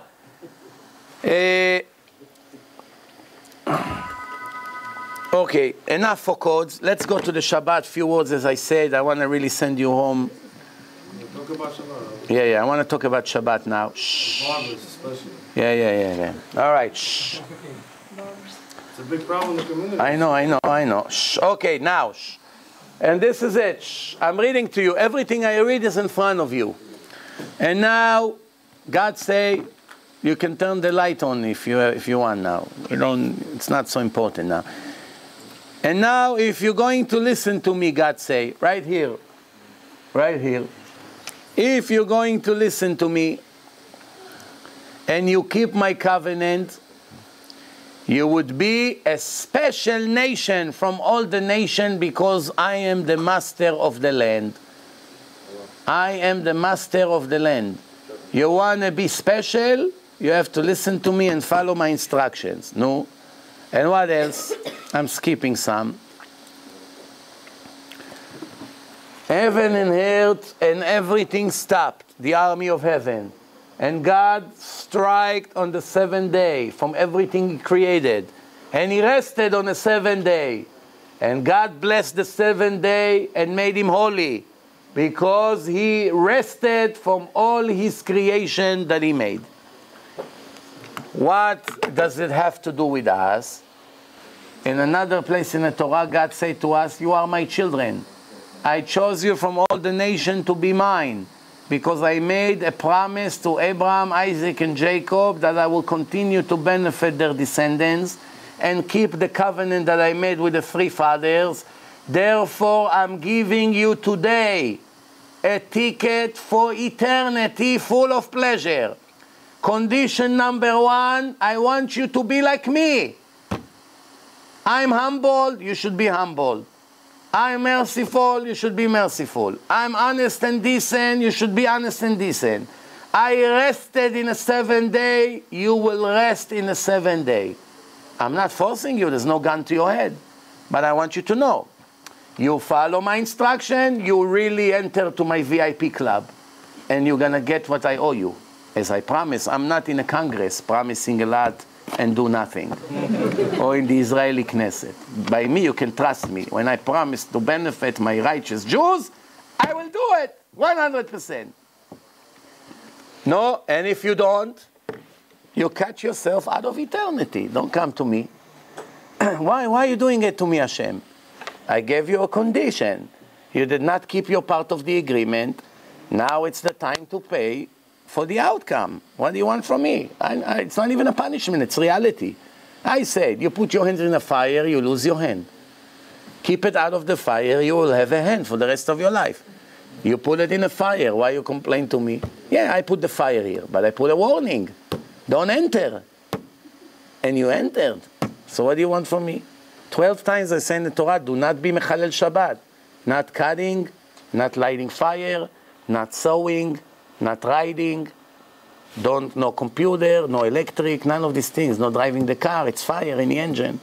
There's a book of law, what's allowed, what's not allowed. You want to eat hot food, no problem, you can do it. You want to prepare salad, you can do it. Almost everything you can do today. Electric light, on, off, timer, $5, $5. You have as much as you want. Everything, almost everything today, there's a way around it. It was much harder to keep Shabbat in those days. No heat on Shabbat. They put X amount of fire with the wood, but then eventually it dies out. You cannot add more. Life was much harder, but you know what's the difference? The people were much better. The people were much better. They didn't have problems. They felt honored that I have the merit to keep Shabbat. Today, the more easy it gets, the more we complain. But let me focus on what I wanted to show. Remember the Sabbath to sanctify it. That's why we do Kiddush. 6 days you work and do everything you have to do. In the 7 days for your God, do not do any melacha. Melacha doesn't mean physical work. Melacha means one of the 39 things that the Torah specify. And I'm going to read them to you soon. You and your children and everyone, you cannot do melacha. 6 days God made heaven and earth and the ocean and everything in it, and he rested in a 7th day. That's why he blessed the Sabbath and made it holy. This is another place in the Torah. Before I read it from one source, now it's another source. Then, and God said to Moshe, talk to the nation of Israel to teach them, keep my Shabbos, Shabbases, plural, because it's a sign between me and you for generations to know that I am the God who made you holy. How much a person will give to be holy? Hashem told you how to be holy, and what do? Drive to the baseball game and lose everything. For stupid things, really, if you think about it. What is a person that's Mechalel Shabbat gaining $100 for cutting hair and breaking his back all day? For that you're going to lose your eternity. The worst investment I ever heard about. Getting $100 and giving up your eternity. Every time he cuts the hair like this, it's like lighting a cigarette. Worse. Every hair, one hair, you cut, it's a violation of Shabbat. What's the punishment for that according to God, you know? First he loses his share to the world to come automatically. Eternity he lost. But over here, in the time that the Holy Temple was here, it was stoning with no mercy. Stoning to death, execution. One time he gets a warning, they see him cutting hair again on Shabbat, Hashem said, throw him from a hill and push a huge rock on his head to smash his head. Why? For violating Shabbat. You don't believe me? I'm going to read it to you. Don't say I say it. I didn't write the Torah. I have nothing to do with me here. I'm just reading to you. It says like this. You keep the Shabbat because it's holy. Mechalele amot yumat. Someone who violates Shabbat will be dead here and in the life of eternity. Every time it's a mot yumat, duplication, twice, for here and for the next life. Everyone who will do melacha on Shabbat, his soul will be cut out of my nation. The soul, the nefesh, not the body. The body die, one way or the other will die. It's not really the end. But what's going to happen to the soul, that's critical. What's going to happen with your soul when you die? What's going to happen with the Mechalel Shabbat? Then, and the nation of Israel keep Shabbat to make the Shabbat for eternity, an eternal covenant. Eternal covenant. Eternal, eternity. Billions of years is not even the beginning. Eternal covenant. A Jewish soul connects to God through Shabbat. No Shabbat, no connection. No connection. Right here, I'm reading to you. Don't say I made it up. Everything simple in front of you. Here you can write the sources. And between me and the nation of Israel, it's a sign for eternity. Again for eternity, le'olam. That I created heaven and earth, and the 7th day I rested. And then right after that, he gave him the 10 Commandments. I think it should be enough for anyone who sits here, if he's clever a little bit, to know that this coming Shabbat, he will never dare ever to do a violation on Shabbat. In case you didn't believe that I translated the Hebrew, here, the English is right in front of you. Read it. You can see the source, Exodus chapter 31. Go and check. Yeah, as you can see, right in front of you, 100%. If you want the sources, you can always contact me. I send you the email. But you can see right in front of you that it say here, that soul shall be cut off from among his people. You understand? And death, to put to death, right here. This is an original copy from an English Tanakh. Then, and another source, Exodus 35 now, not 31. Moshe gathered the nation of Israel and told them as God instructed him, 6th day your work will be done, and the 7th you will be a holy Shabbat. Shabbat Shabbaton, duplication, holy of holy, to God.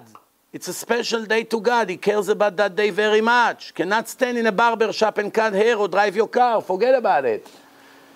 Everyone who will do that will be put to death. Do not create fire everywhere on Shabbat. And continuing, So what happens to the people who are becoming for the Torah? every Jew who make repentance, who stop making a sin, right away his status changed tremendously from one side to the other. From a wicked Jew, he goes right into the righteous side. But there's certain things that needs to be done. I brought you MP3 CDs with 14 lectures on it, or 15. It starts with Torah and Science audio. Then you have the debates that I had, the audio. Then preparation for eternal life, Shabbat, lecture about Shabbat, family purity, modesty, honesty, Torah. One of the things over there, it's the 6 lecture series that I made, how to make tshuva. How to make a kosher, perfect repentance. It's not enough just to say, God, I'm sorry, okay, no more, I'm not Mechalel Shabbat. Not enough. Over there, I explain for every one of the sins how you can correct it and clean it from your file. If you do it in a proper way, right away, in weeks, you can clear everything out. Proper way to erase sin? Yeah, no, proper way to erase sin is another thing, but no, it's the law of repentance, part 1, 2, 3, 4, 5, 6, the law of repentance. All the laws of repentance, not only on Shabbat, about everything, all kinds of sins. Rabbi, people want to, can you elaborate on repentance? What that actually means? How to make tshuva, in general, the way to make tshuva, rule number 1, to regret the sins you made. Rule number 2, to be ashamed of it. Not only to regret, to mamash feel embarrassed that you did it in front of your Creator. And how could I be so ungrateful? So you regret, you're ashamed. Rule number 3, to accept never to repeat the sin, ever, never to repeat it. Rule number 4, every day when you pray, you do chatati, aviti in shul. Every time we pray, we say chatati, aviti, pashati, every day. That's confession. To confess the sins. Women also, they pray at home, they do confession. So you do confession. Rule number 5, Yom Kippur comes and erase. But certain sins, even Yom Kippur does not erase. Every time the Torah said, and the soul will be cut out of my nation, I cut that soul. That's called karet. Karet means cutting. 36 sins from the 613 commandments, 36 are unique. The 36 of them are in the worst category. That the punishment for that is karet, v'nichreta nefesh hai. One of them is Shabbat. Eating on Yom Kippur, eating chametz and Pesach, worshipping an idol, entering Kodesh HaKodashim when you're impure to a place you're not allowed, but we don't have the temple today, so it doesn't apply. But there's a list of 36. Many of them are sex crimes. Homosexuality is one of them. 36 restrictions that the punishment for them is that the soul get cut out of eternity. When a person regrets, ashamed, never repeat the sin, does confession every day, comes Yom Kippur, he fast, everything, give tzedakah, pray, ask Hashem to forgive him, everything he did, it's not enough. Because it's horrible sins. He must receive X amount of suffering in his life.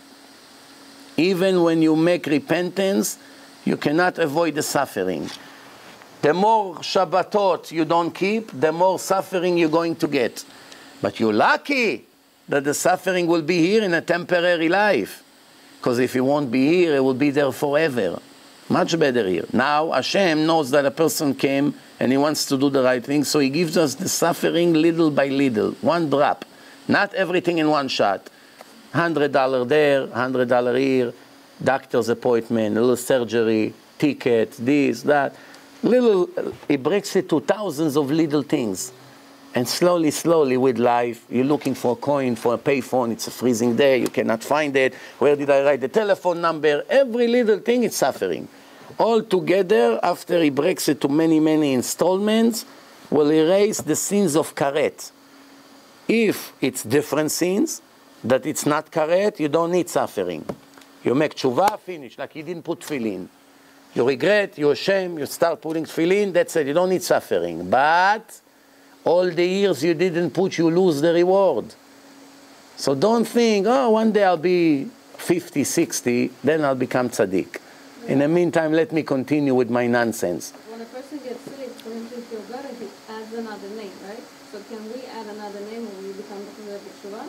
Very nice. It sounds like a very good trick, but it won't work. Then I want to finish, Mamash, I just want to read to you what the laws in the Jewish book of law say about a Jew who is not Shomer Shabbat. Now please, I don't want anyone to go behind my back with a knife and stab me when I go home. Don't come and say, oh, fanatic, crazy, how can it be? You have complaints? Go to the Western Wall and ask Guy why he's so strict about Chilul Shabbat. Keep me out of it. I'm only the postman, deliver the mail. I didn't write the mail. You got the point here or no? Okay. So now, someone who's Mechalel Shabbat, everything I read, this one and this one. Someone who's Mechalel Shabbat, execute by stoning like an idol worshipper. Same category sin, like worshipping an idol. As the Torah says, it's an eternal covenant between me and you for generation to know that I'm the God who made you holy. Right? If a person is Mechalel Shabbat, he's kicking out the agreement, the sign from himself, and prove that God is no longer in his heart.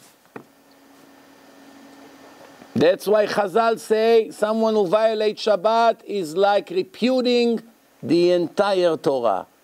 Why? You don't do the most important thing and you want to claim that you believe in God? Come on. A person, okay, I have to skip some of the things, but here, just the last thing. When a person is Mechalel Shabbat, we all know that his soul gets cut from the life of eternity. And how many problems are waiting for him just for this sin alone. We all know, Rambam, we all know, it's a rule by us, that someone who violates Shabbat is like idol worshipper 100%. Shabbat and idol worshipping, each one of them is equal like all the commandments of the Torah, because it's the sign between God and us. There for eternity. Therefore, everyone who violates other sins, other commandments, is a wicked Jew. But someone who violates Shabbat is 100% like an idol worshiper. Both of them is 100% goyim. So in case you thought you're Jew, think again. You have a ticket of a Jew, but you're not fulfilling what the conditions on the ticket. They don't let you in the club because you came with the jeans instead of tuxedo. You have a ticket, you paid a lot of money for it. But you're not allowed in. What good is the ticket? So when you speak of Mechalel Shabbat, does that include biting your cuticles or biting your lips and considering Mechalel Shabbat? Depends. If a person knows not allowed and he does it, yes. No different. There's no different. You have to set boundaries to yourself. It's hard for you to turn on the light and you could tape over it. Right. Nothing impossible. You could tape over your mouth, or could tape over your fingers, not to bite the cuticles or bite your lips or bite and then chip your Well, I shall tell you something. If you knew that every time you do it, it will cost you $1,000, would you do it? Would you bite your nails? If yes, or maybe you're dismissed from a punishment. If you do it every time it costs you $1,000, you continue to do it, maybe you have an exemption. Somebody who's Mechalel Shabbat, can be part of a minyan? Cannot be part of the minyan, of course not. Even Rav Ovadia Yosef, which is a lenient posek, writes it in his book. Rav Ben Zion Abba Shaul, Rav Eliashiv, all the Gdolei Ador. The only one who close their eyes and allow it, I don't want to say who they are. That they have, sometimes it seems that they have their own Torah. It's a group. Whatever, I don't want to say names. I already get into too much problems by saying the truth sometimes. Yes, the truth, I already said. It's all in my website. Don't worry, I did not delete it. I'm just not in the mood to get it again, phone calls tomorrow. Why are you saying it? No, but the reason I'm asking, Rabbi, if there's, let's say, 9 people, and somebody's got to be praying. You have to pray alone. Unless, if this Jew grew up in Russia, in Siberia, and he never knew anything from his life. Came to America, and he found out there's something called Judaism. 2 weeks he's in America, he doesn't know. Oh, you're a Jew? Okay, come be a part of the minyan. Why? He's not guilty. He's not guilty. He grew up in a kibbutz in Israel. He's not guilty. Now when he found the truth, he continued another 5 years to be Mechalel Shabbat. Of course he's guilty. But if he didn't know, it's considered like a baby that was captured by the goyim since he was a baby, and now he found out he's a Jew. What do you want from him? It's not a sinner.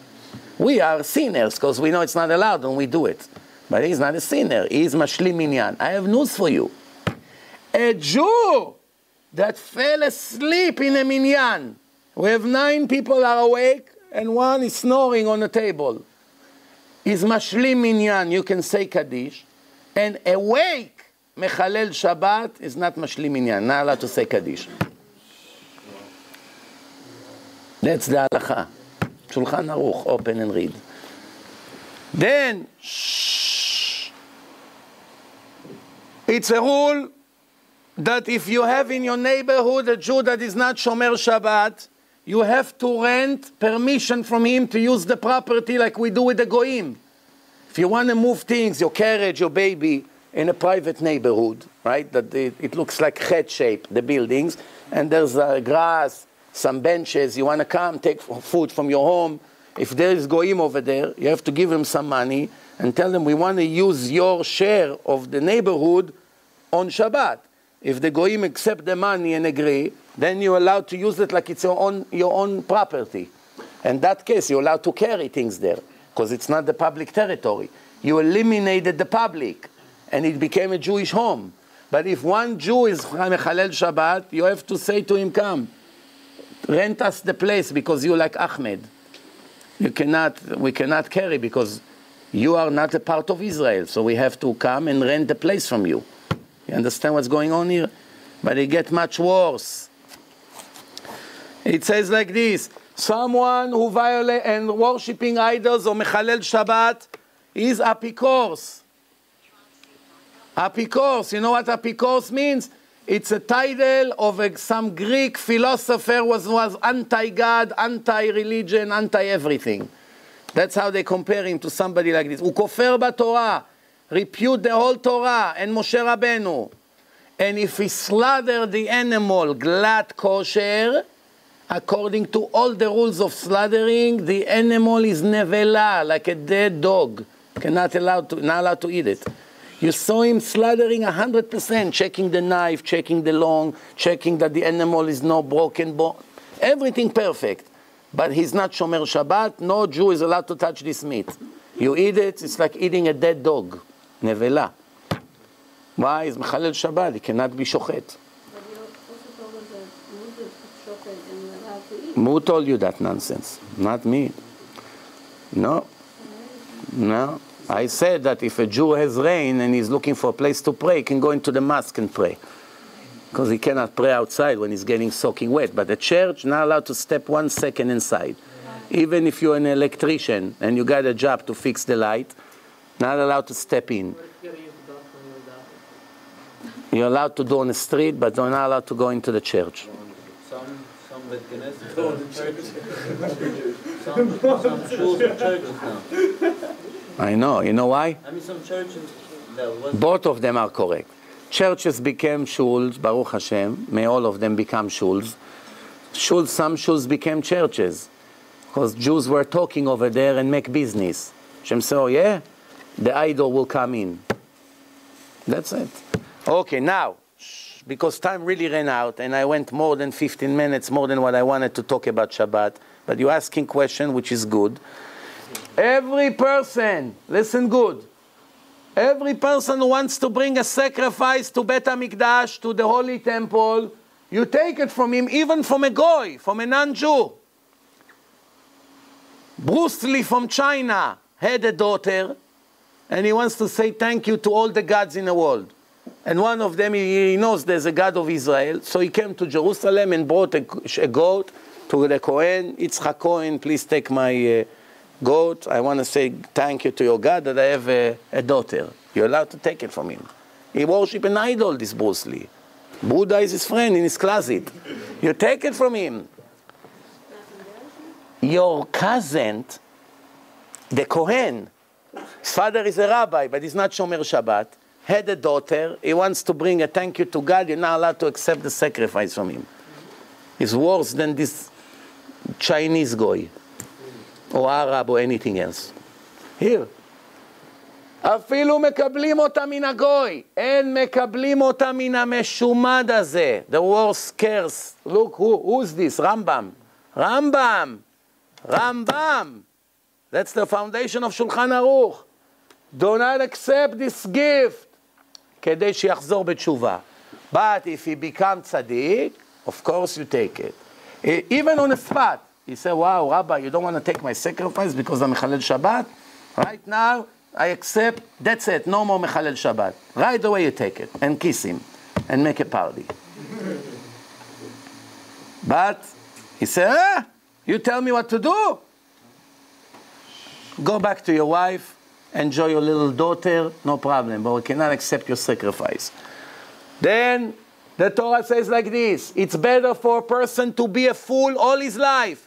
You know these miskenim people on the street, they're crazy, the kids follow them, make fun of them, pull their coat away, all kinds of things, and they walk in the street with all the bags. You know what I'm talking about or no? Listen good.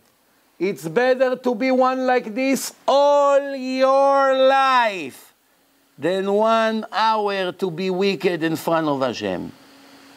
1 hour, not to talk a whole Shabbat. You understand? When a person makes this kind of sins, slowly, slowly sparks of his soul leaving his body, one after the other. Until almost after a certain period of time, he lost his entire soul. You see sometimes people without soul. I promise you, you see. Mamash, they don't have a soul. This is what happened. And a person does not feel the loss that he had. Until he even Mechalel Shabbat all his life. And he think, I'm okay. I'm okay. Nothing happened. Big deal. It happens to almost everyone today. That's a sign that he loses his soul. Yes? A lot of times when you try to convince the older generation in the community, they tend to say, oh, inside my heart I'm Jew. I know inside my heart I'm Jew. How do you explain to them that you got to do more proactive? I tell you the truth, some of them are already a lost case. We have to focus on the future of Am Yisrael. Some of them is already lost case. They grew up in communist mentality in certain places. Their mind is set. They don't let you talk. They're full of ego and pride. It's too much overwork. The time that you put on one of them, you can make 100 young teenagers already go to the right direction. We have to focus on where we have a bigger chance to succeed. However, if it's a father or uncle or somebody close to a person, there's ways to do it, but it's very difficult. But even the future generation is lost because of the way they talk, the way they No, I know, but I'm telling you, if you ask me what's easier for me to take a 25-year-old guy and make him religious or a 7-year-old guy, it's much easier 25. Because remember, the more years you make sins, the harder it is to correct. The more years a person is deep in impurity, it's much harder to pull him out. And these are the list. Let me read to you the list, like at least you know what's allowed, what's not allowed. Many of them does not apply anymore. So you get a big discount. Big discount. For the Christmas holiday, you get 50% off. Okay, what is it?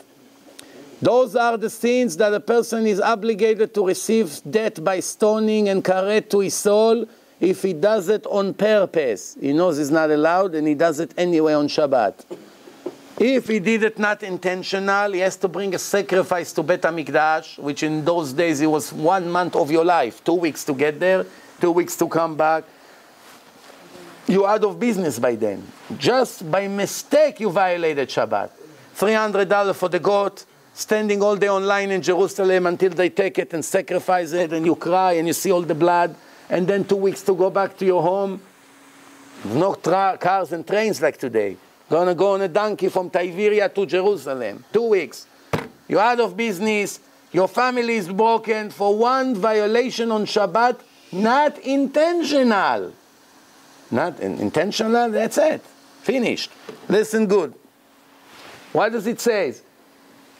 Plowing the ground. What the farmers do. with the tractor, without, with the horse, with your hand, doesn't matter. Not allowed to make lines because later you want to come put seeds. We don't do it. Sometimes you can do it in your backyard or something. You want to make a ditch. This is not allowed. So this is it. Zriya, putting seeds in the ground, or putting plants in the ground, or giving water to plants that you put yesterday on Friday, on Shabbat, not allowed. Cutting, everything, cutting, picking up fruits from the tree, cutting leaves, pulling weeds, flowers, cutting, anything like this, not allowed. Ktsira also air. Everything that suck energy from something, from the ground, from the head, from the roots of the air, that it gets energy from the scalp, cutting it. That's why barbers is one of the worst sins in Shabbat. Because according to all opinion, is 100% the worst. It's the Oraita, 100%. Karet and stoning by that, lo alenu, for $100 a day. Crazy, mamash crazy.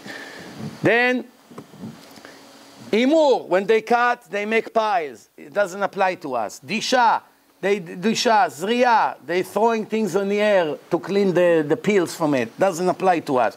Brira, it applies to us. Not allowed to take the bad out of the good.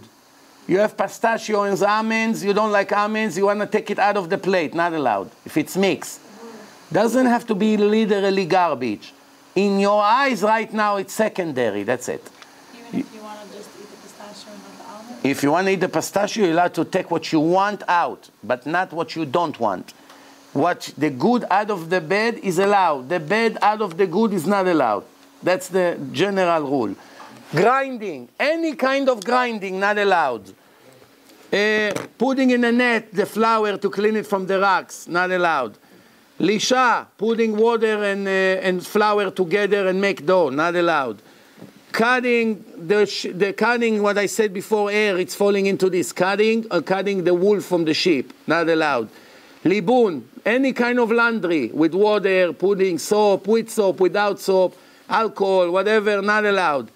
Dry clean, wet clean, not allowed. Niputs, they used to take the wool from the sheep and cut it into strings. We don't do it because it's all done automatically today, but in the old days it was popular, not allowed. Painting, any kind of painting material, painting walls, painting papers, not allowed. Tviyah, kneading, back, like going up and down, kneading. Today it's all machinery, but in the old days it used to do with a knoll, manual thing, not allowed. Making the round things that they put the knoll, they go up and down with the legs, like with a switch. Well, it's not applied, it's very primitive, not allowed. Making a screen by kneading, making a screen, that's how they used to make the Mishkan. It doesn't apply to us so much, not allowed. Ariga, kneading itself, not allowed. Or sewing. Ptsiya, shira, if there is sometimes a pocket, air pocket, when you made a piece of material, right, or a suit, and you have now a pocket, the only way to do it is to cut the leftover and sew it. Not allowed. Sewing, not allowed. Opening nuts that were made to stay for more than one day, more than 24 hours, not allowed to open them on Shabbat. Of course, not allowed to make nuts that will stay more than one day on Shabbat. Reaping in lines, not allowed. Building anything, building furniture, building homes, building any kinds of building. Destroying a building, which means you take apart a building, you break the chair, you take off the leg or anything like this. Not allowed on Shabbat. Finishing any kind of job. For instance, they made your suit and they left one string out. You want to cut it to make the suit perfect, because with this you cannot wear it. It's a little string left. So you want to just make it perfect, not allowed. You're saying building is not allowed, but when children want to play with Legos, until what age are they allowed to play? Up to 4 or 5 they're allowed. Once they're starting to come to 6 and up, they have to know that it's not allowed. Hunting animals, tzeda, catching them with nets or anything, or shooting them or anything like this, not allowed. Shchita, slaughtering, on Yom Tov is allowed, but on Shabbat is not allowed. Taking off the skin of the animals you just hunted, not allowed. You took a deer is kosher, you want to take the skin and cook it, you're not allowed to do it on Shabbat. Repossessing the skin, which means you kill a cow, you take the skin, you have hair. the order for you to make tefillin and mezuzot, you want to make the parchment, how do you call it? Parchments, the order, how you see it white, it used to be dark. So they put it in lime, and they possessed it in lime. And after that, it becomes dry, and they then take a metal brush and they remove the hair, and then later it becomes Sefer Torah, right? So not allowed to do it on Shabbat. Not allowed to make lines on the skin to cut it later with a ruler. Not allowed to cut any kind of cutting in measurement, right? That's why toilet paper on the lines is not allowed, or tissue, it's not allowed, or tin foil that have lines, it's not allowed. If you just cut it with your mouth, it's a different story, because you don't care so much about the size. But if it's already measured to equal sizes, not allowed. You're allowed to rip it, but different method in line. Yes, just to rip, to destroy, like opening a pretzel bag or something like this, allowed. Ktiva, riding on Shabbat, not allowed. Erasing riding, not allowed. Sirtut, making all kinds of measurements with different lines, not allowed. Avara, lighting any kind of fire, or in our days electric. In case you have a doubt if electric is fire, all you have to do is hold it for 20 seconds. If you go on fire, I'm right. If not, I'll come and eat cheeseburger with you on Yom Kippur in McDonald's. Okay, one of the two.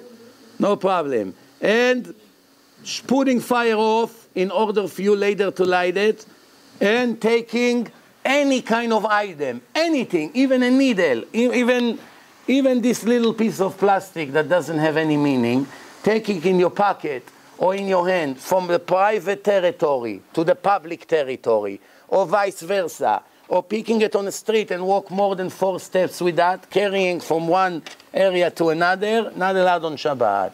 Unless if the area has a roof. If they cover the whole area with a wire, so they make the entire neighborhood one territory. The homes, the street, every time become one territory.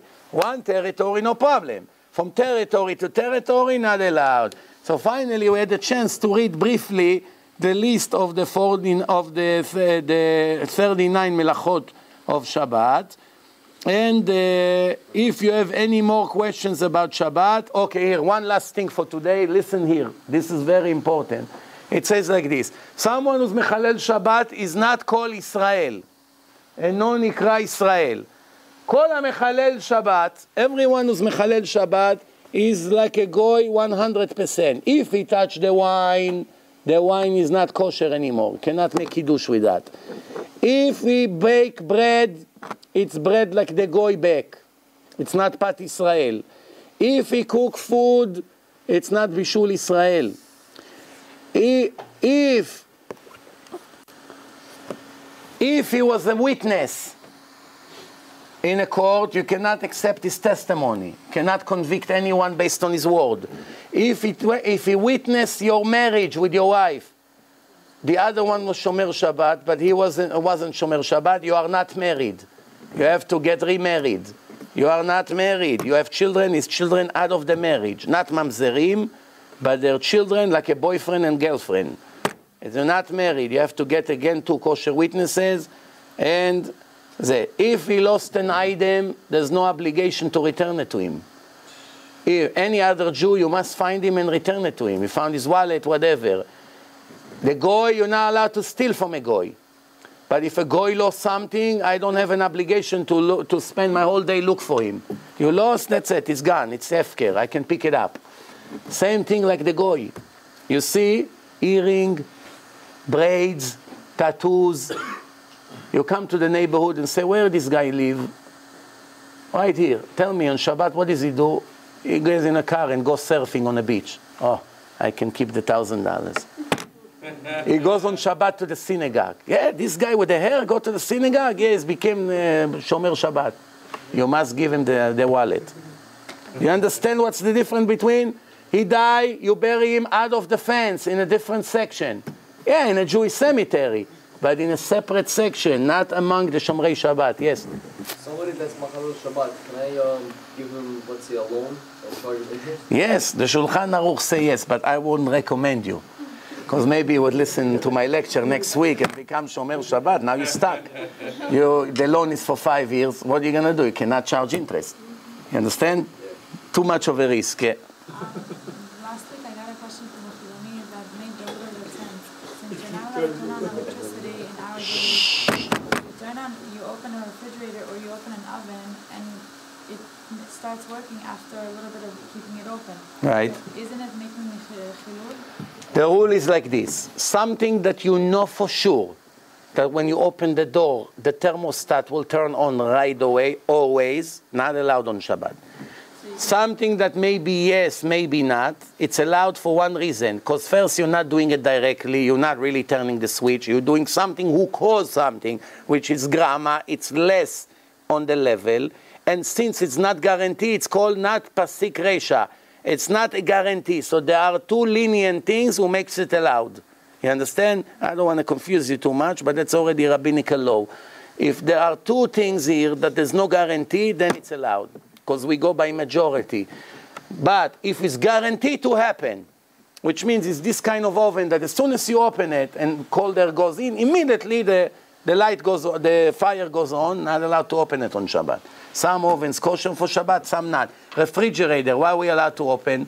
And not allowed to open and keep it 5 minutes in 100 degrees outside. Of course the engine will get on. Then it's not allowed. If you open just to take and close, maybe it will turn on, maybe not. It's nothing to do with me. Plus, I'm not interested. It can stay off. I don't need it. There are many different reasons. But, that's already specific laws. I didn't come here to teach the laws of Shabbat. I just wanted to know that everyone would understand. You're going to stay Mechalel Shabbat, the price that you're going to pay is outrageous, beyond any imagination. And I want to finish with something good, positive. The Torah says like this. I like to finish my lecture with this to give us hope. And what is it? Listen good. The Torah says like this. If you take all the pleasure of all the people from the beginning of the world to the end of the world, Jews and non-Jews combined, every kind of pleasure they ever had, money, vacation, sport, music, women, food, you name it, combine everything together, will not be equal to the reward of a righteous Jew in the afterlife, even 1 hour. Billions, tens of billions of people, 70 years of pleasure, all their pleasure combined in one pile, will not be equal to the reward that God will pay you for being Shomer Shabbat, putting tefillin, saying Shema, etc., for 1 hour in the afterlife. This is what you're going to lose. Think again if it's worth it. For a few stupid things that you may do on Shabbat, what are you going to lose? But this is for eternity. I'm telling you, 1 hour is already better than the entire world. Imagine eternity. There's no end to how much a person loses by going against his Creator. So the answer is, where does it say it? Yafa sha'a achat shel korat ruach ba'olam haba mikol chaye ha'olam hazeh. 1 hour of pleasure in the afterlife is greater than the entire world combined. Everything. Everything that you ever had here would not be 1 hour. 1 hour. And people give it up for cigarettes, for radio, for who knows what. Now you agree with me that it's all ignorant? If people would know what I show you, how many Jews in the world do you think would stay Mechalel Shabbat? At least half of them would be Shomer Shabbat or no? I'm talking from experience. But nobody let showing this in the secular schools in Israel. Because they know the truth will win. They don't allow it. Priests can talk about Christianity, no problem. Muslim come and talk about Islam, no problem. Rabbi wants to teach what Shabbat is, absolutely not. You understand? But Bezrat Hashem over here, it's not like this. And everybody came to hear the truth. If anybody got offended, please forgive me. That's not the intention here. I don't want to put anyone down. I just want to wake you up. Especially in critical days that we are adding to what's going to happen now in the world. No more time left. There's no more time to waste. Before you realize next week can be Mashiach and that's it. If we catch you not Shomer Shabbat, that's it, you're gone. En mekablim gerim and baalei tshuva in the time of Mashiach. When the announcement is made, you run to become religious, Hashem say you missed the train. Too late. Now it's no free choice anymore. Everybody see the truth now. That says the Mashiach is going to come 2012? Could be. Could be there are big things will happen in 2012. If we get to 2012. It's no guarantee, but if we get there, yes. But I want to tell you, listen, if the Mashiach came, all the Goyim will want to be Jewish. Too late, my friend. Those who started the process before will be allowed to finish it. But those who did not stop, they missed the train. Baruch Adonai Le'olam. Thank you again for Chazak and everyone who helped. We'll see you in the future.